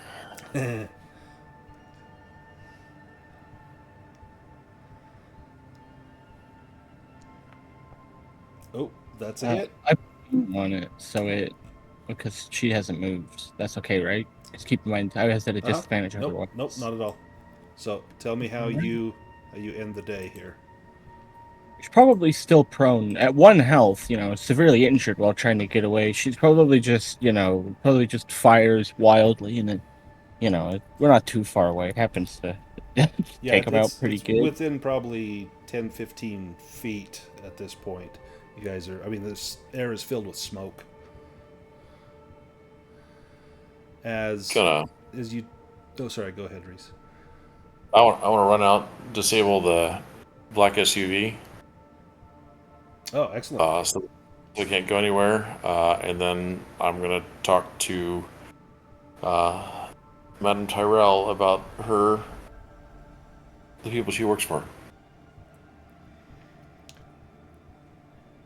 She says, I don't work for anyone. We sold all of our interest to the Wallace Corporation. I don't But you're understand making what's going on. you're making the memories for the Wallace Corporation. Yeah, but I didn't think it would come to this. What have I done?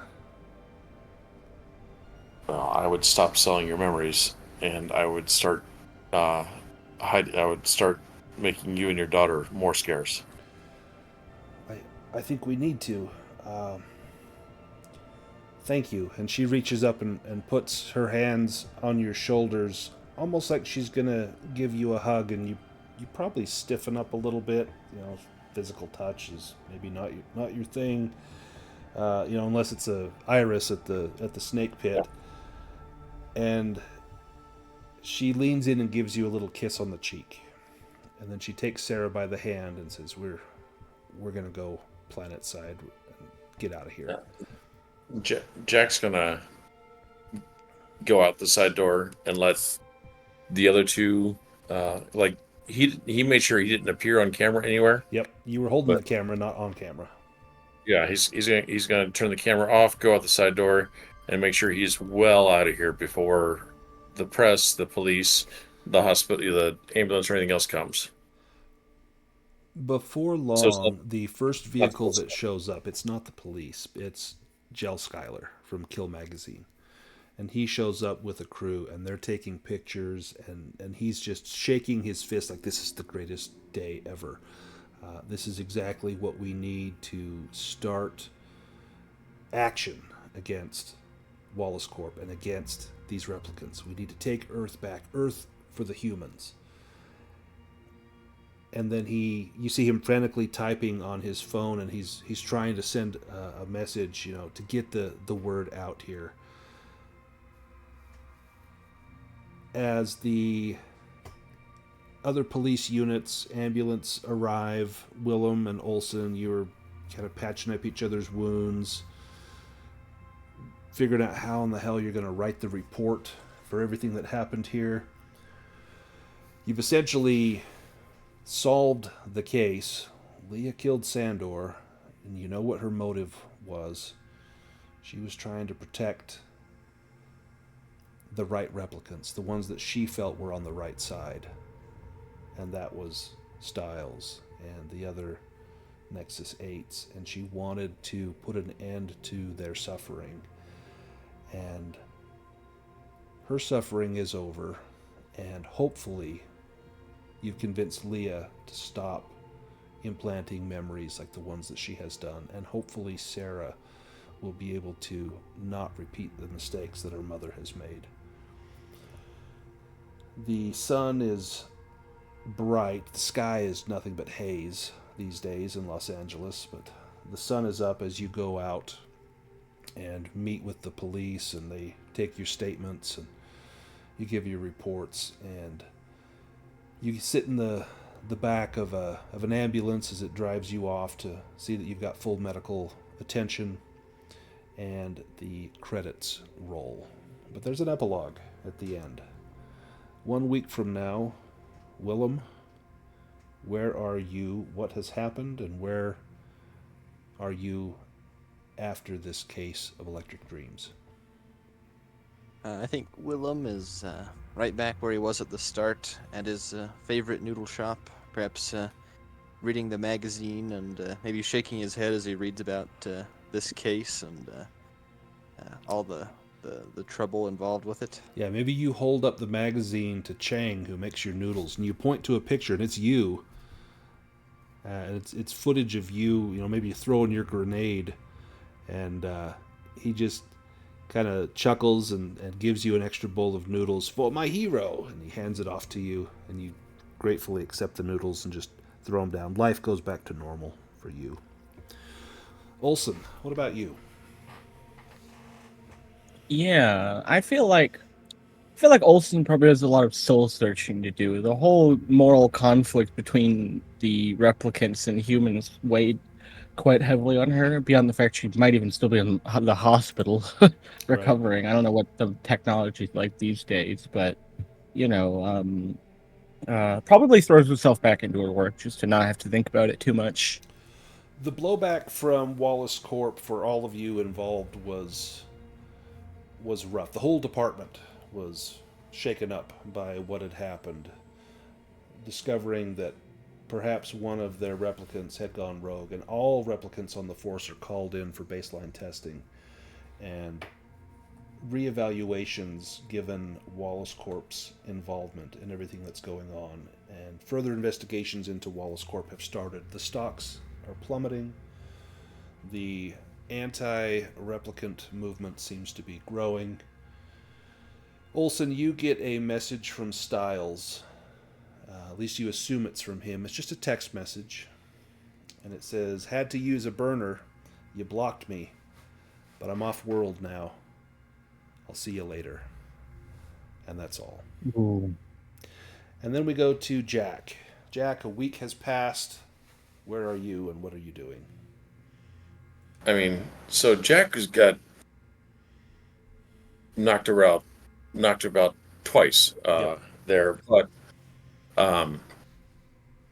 in order to keep his cover and to make sure that no one puts two and two together and gets four, he's wearing like a larger trench when he's out to hide the bruises and the scars.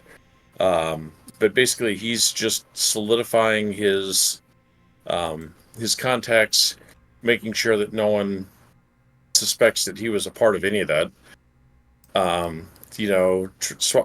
Swapping stories, swapping rumors, and being right sometimes, wrong sometimes. Just making sure that his cover hasn't been blown, and of course, spending his time looking for signs of his wife, Emma. Excellent. Let's go over promotion points and humanity points. So after each session of the game, you get a reward. If you found one or more clues that led to real progress in the investigation, yeah, that's a promotion point. If you did not report Styles to the Rep Detect unit, so that's not a point. So only one so far. You did not meet the Aurelian. Let's see. You didn't apprehend Styles, the Aurelian, or Leah. You did stop Leah from killing Lilith Tyrell, so that's 2 promotion points. You kept Sarah Tyrell safe from harm. That's a 3rd. Did you upload any important information to the LAPD mainframe? I think the fact that Wallace Corporation Corp? Yeah. is the Nexus 9's deployed on Earth, yeah. Yep. So that's another one. So that's 4. Save the life of another LAPD officer. You all saved each other's lives. That's 5. You did not report someone else for misconduct, and you did not take a baseline test. So 5 promotion points. And then you will lose a point. Let's see. Fail to apprehend a wanted fugitive when given the opportunity. No. You did not abuse your authority. You did not violate an order. You did not kill an innocent bystander. Aha! Exposes confidential case information to the media. So, Willem, you get you lose 1 promotion point for that. No, Jack right? Sorry, Jack. Yep, Jack did that. So Jack will lose 1 point for that. Got it. And then humanity points. Befriended Sarah Tyrell. For sure, Willem. And I think everyone, you guys helped her, so I would say yes, 1 humanity point. Learned about Leah's traumatic memory. That's yes. Tried to talk Leah down from killing Lilith. No. You guys just shot her in the face. Just retired her. Kept Sarah Tyrell safe from harm. Yes, that's 3. Allowed replicant exiles to escape off-world. That's Styles, so that's 4. Did you refuse to upload information to the LAPD mainframe in order to protect someone? I don't think so. Or refuse to follow orders. Played a scene in downtime. That's everyone. So 5 humanity points for everyone. I don't think Willem had a downtime. Oh, yeah. You did not have a downtime. That's right. So 4 for Willem. Your downtime would have come up next. Because this would have been 4 in a row for you. Yep, so then 4 humanity for Willem. So then the way that you can spend these points is you can use promotion points to learn new specialties of your choice by spending a shift at the LAPD training grounds. Costs you 5 promotion points. You can also use promotion points and roll connections to get special gear, like to get those grenades. You can also, once per case file, you can roll the connection skill and exchange 1 promotion point for a Chinian point, representing a pay raise. Humanity points, these are of more limited use than promotion points, but they're important. Every time you can use them to increase your skill levels. To increase a skill level, 1 step costs a number of humanity points. There's a table here. So to go from a D to a C costs you 5 points. C to a B costs you 10 humanity points. And B to an A would cost you 15. Now, Reese, I think you're the only one using a self-made character. If you wanted to make any improvements, you can. Willem and Olsen, you're using pre-gens, and I don't know that you would play them again. But that's how you would use promotion in humanity. So, how many humanity points do you have total? So I have 8 humanity points and 8 promotion points. So you could spend 5 humanity points to raise a skill from a D to a C. Or if you had 10, you could do a C to a B. Yeah, I can't do that, but I think that perhaps my firearms should go to a C. Yeah. And then promotion points that costs you 5 humanity points. And I still have the balance then, right? Yep, you still have the 3. And then promotion points, you can spend 5 to get a new specialty of your choice.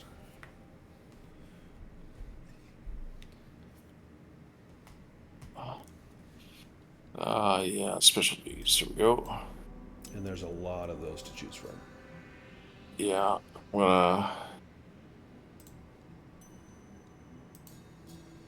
Like bodyguard, cash flow, counselor, things like that. Yeah, There's hip flask. Burns like hell in your gut, but once per shift you can take a swig to heal a point of stress. thinking I would like. I think I'm gonna take people person. People person. You gain a second key relationship. Nice. Awesome. But so specialties add people person. Well, that is Electric Dreams. That is the adventure that comes in the starter set of the Blade Runner RPG. I do have another adventure. It's the second case file. It's called Fiery Angels. I've not read it and prepped it, but I am open to running it if it's something you guys would like to do. What did you guys think of the system, as this was, for many of us, our first foray into it? And what did you think of the adventure in general? I'll start with Henrik. What did you think? Yeah, I definitely enjoyed the system. I thought it was pretty immersive. The adventure had a lot of intrigue, so I enjoyed it. I always enjoy mysteries like Call of Cthulhu and stuff, so this was cool to try one in more of a futuristic, modern setting. Did you have a favorite part or something that you think will stick with you? I thought the shootout at the end was pretty cool. Yeah, it was nice having the grenades. I think that helped a ton. I definitely, if we did another case file, I'd like to try making my own character. Yeah, absolutely. What about you, Luke? What did you think with Olsen Backer? Yeah, this was so good. I really liked it's got its differences. I really like this dice system, like the Forbidden Lands. Right, the Year Year Zero pushes engine. are like, yeah, that's it. Yeah, I've really come to like that, and it works surprisingly well for futuristic stuff too. And even taken as like a standalone, I don't know, it just works great for like a detective-y kind of feeling. Yeah, I like abstract dice systems, like the Star Wars from Fantasy Flight Games that uses the narrative dice. I like things that are just a little different. It kind of pulls you out of number crunching, and you get to more just kind of experience the game. And like you say, it's such a good system for like storytelling. I think. Just like Forbidden Lands, this is the exact same system that Twilight 2000 uses, and like it's super easy to pick up, and it's very intuitive. Was there a part in the adventure that you liked or that will stick with you? Something that Olsen did or happened to Olsen? Yeah, I really liked Olsen as a character, and that scene with her getting her dressing down from the deputy chief. I loved that moment where well, you being him, gave me the opportunity to use that memory. Yeah, It your felt like key a very memory. yeah, it was a really good role play. I enjoyed that a lot. Yeah, I think that was awesome. One thing that I think definitely helps with this game in particular is you really play off of the key relationships and the key memories and try and include them. Typically in the downtimes, it will have like an interaction. If you roll on the table, like your key memory pops up or your key relationship gives you a call, things like that. And I think that really helps to build that immersion into the game. And Reese, this was not your first time playing, but what did you think, or what do you think of the game, and what did you think of this adventure specifically? So not only was not my first time playing, this was my first time playing this scenario because I Oh, played you've it. done this one before? Yeah, Oh, awesome. but I wasn't going to say things, and I generally can keep player knowledge separate. Yeah, you've from, always been really good about that. Like you've run multiple duplicate runs through scenarios with me, and no one's the wiser, which is fantastic because that means no one feels like, well, he knew the answer, he was cheating, you know. Yeah, well, and the thing with this is this played out in a completely different fashion Oh, as yeah. the last time. Yeah, I mean, the last time we found and saved Leah and got her off and smuggled her off planet, and she didn't, and I think she might have killed the Lilith? Tyrell. Well, Yeah, yeah, but we still got her off planet. So this played out completely different than the other one. So I like the fact, unfortunately, especially a lot of mystery games like Call of Cthulhu or Evasion or something like that, doesn't have a great replayability right. Because aspect. once you know the secret, that's Yeah. it. The reveal is done. Yeah. The the thing about playing Jack here is, I think that a city speaker character is great if you're doing a lot of solo play, Right. but as a group, because of my reticence to be exposed as an LAPD police officer, that makes it harder for a city speaker to do things with the rest of the group. I always have to be, standoffish or off somewhere else, so as not to give my cover away. And so I think that makes this a hard archetype to play with multiple people, but would be a good archetype if you're doing solo play. Yeah, I think a one-on-one would be great with a city speaker. But other than that, I really liked I mean, I almost always hate chase dynamics, but the Right. chase dynamics in this, like Call of Cthulhu or D&D or whatever, the chase dynamics are terrible. But I have the chase never used the chase dynamics in Call of Cthulhu. I just skip it. I'm like, I'm not ever going to do that. I kind of like this one. It was fun. it kept it moving. Yeah, and I thought, I mean, I was so close to getting away, and then all of a sudden, I was so close to dying. Right. So, so it turns pretty hard. I probably should have left the thugs to their fate, but that's just not what you do when you're a city speaker, and Right. you don't want people to get the idea that you can't be trusted. So, Yeah, because these people are, these are your people. yeah, so that was cool. I liked that scene, and I liked the fact that chase dynamics. I really like the dice system. This is the, with like Vason, it's just here's a fistful of d6s. How many sixes did you get? But I and like that you can increase your skills by increasing your odds, not just the die number. yeah, and Cadella Obscura, it's levels of success and the gilded dice and everything like that. But I really like the dice system here because you're not concerned about did I get an 18 versus a 17? You're Right. just concerned about, okay, how many successes did I get? So I like that a lot. Yeah, and like when you And push a die, like, well, if I push the bigger one, I have a better chance of succeeding, so I'm going to push that one. Like I like that and part. and like I've not jumped into any of your Mothership games or stuff like that because I'm normally not a science fiction fan, but I do Mhm. like the Blade Runner universe. And having played uh, this game, I'm more open to playing science fiction games because I've enjoyed the narrative. I Yeah, like it's the it's scene. it's super fun.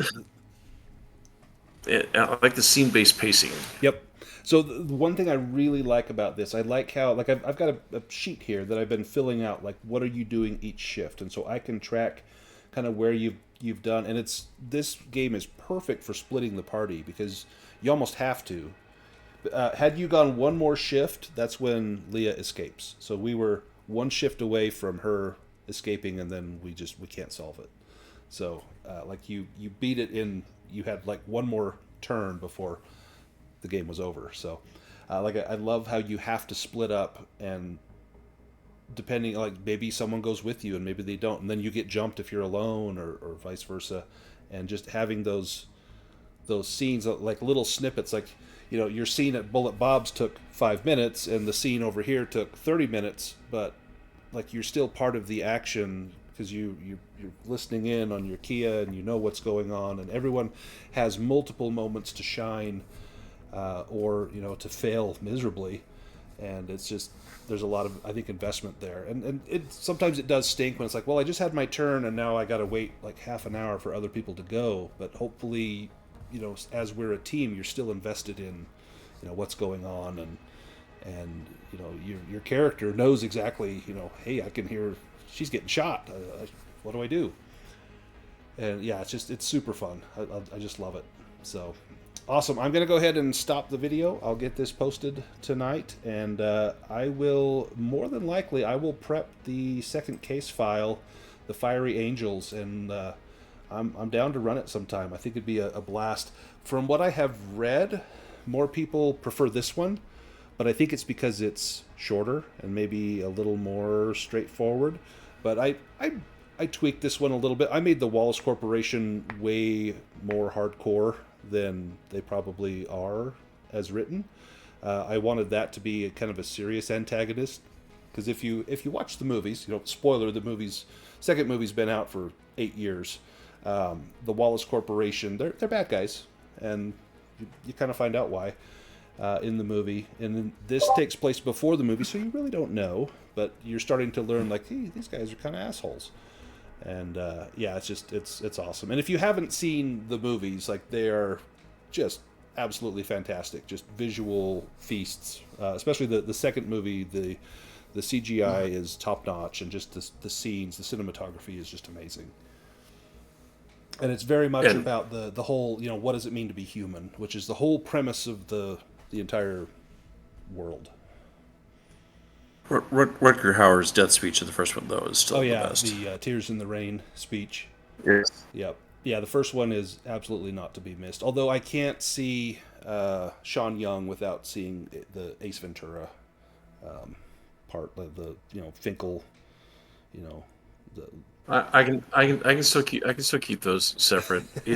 It's hard for me to see Daryl Hannah in a serious role, but right. she does a pretty good Oh job. yeah, oh yeah. Yeah, it's absolutely fantastic. Such a good show, and there's so many different cuts of it. That's what I like about like this adventure. This is going to be different from how some other people might run it, and like they say in most of the Chaosium products, your Blade Runner will vary, and absolutely did, and that's not a bad thing.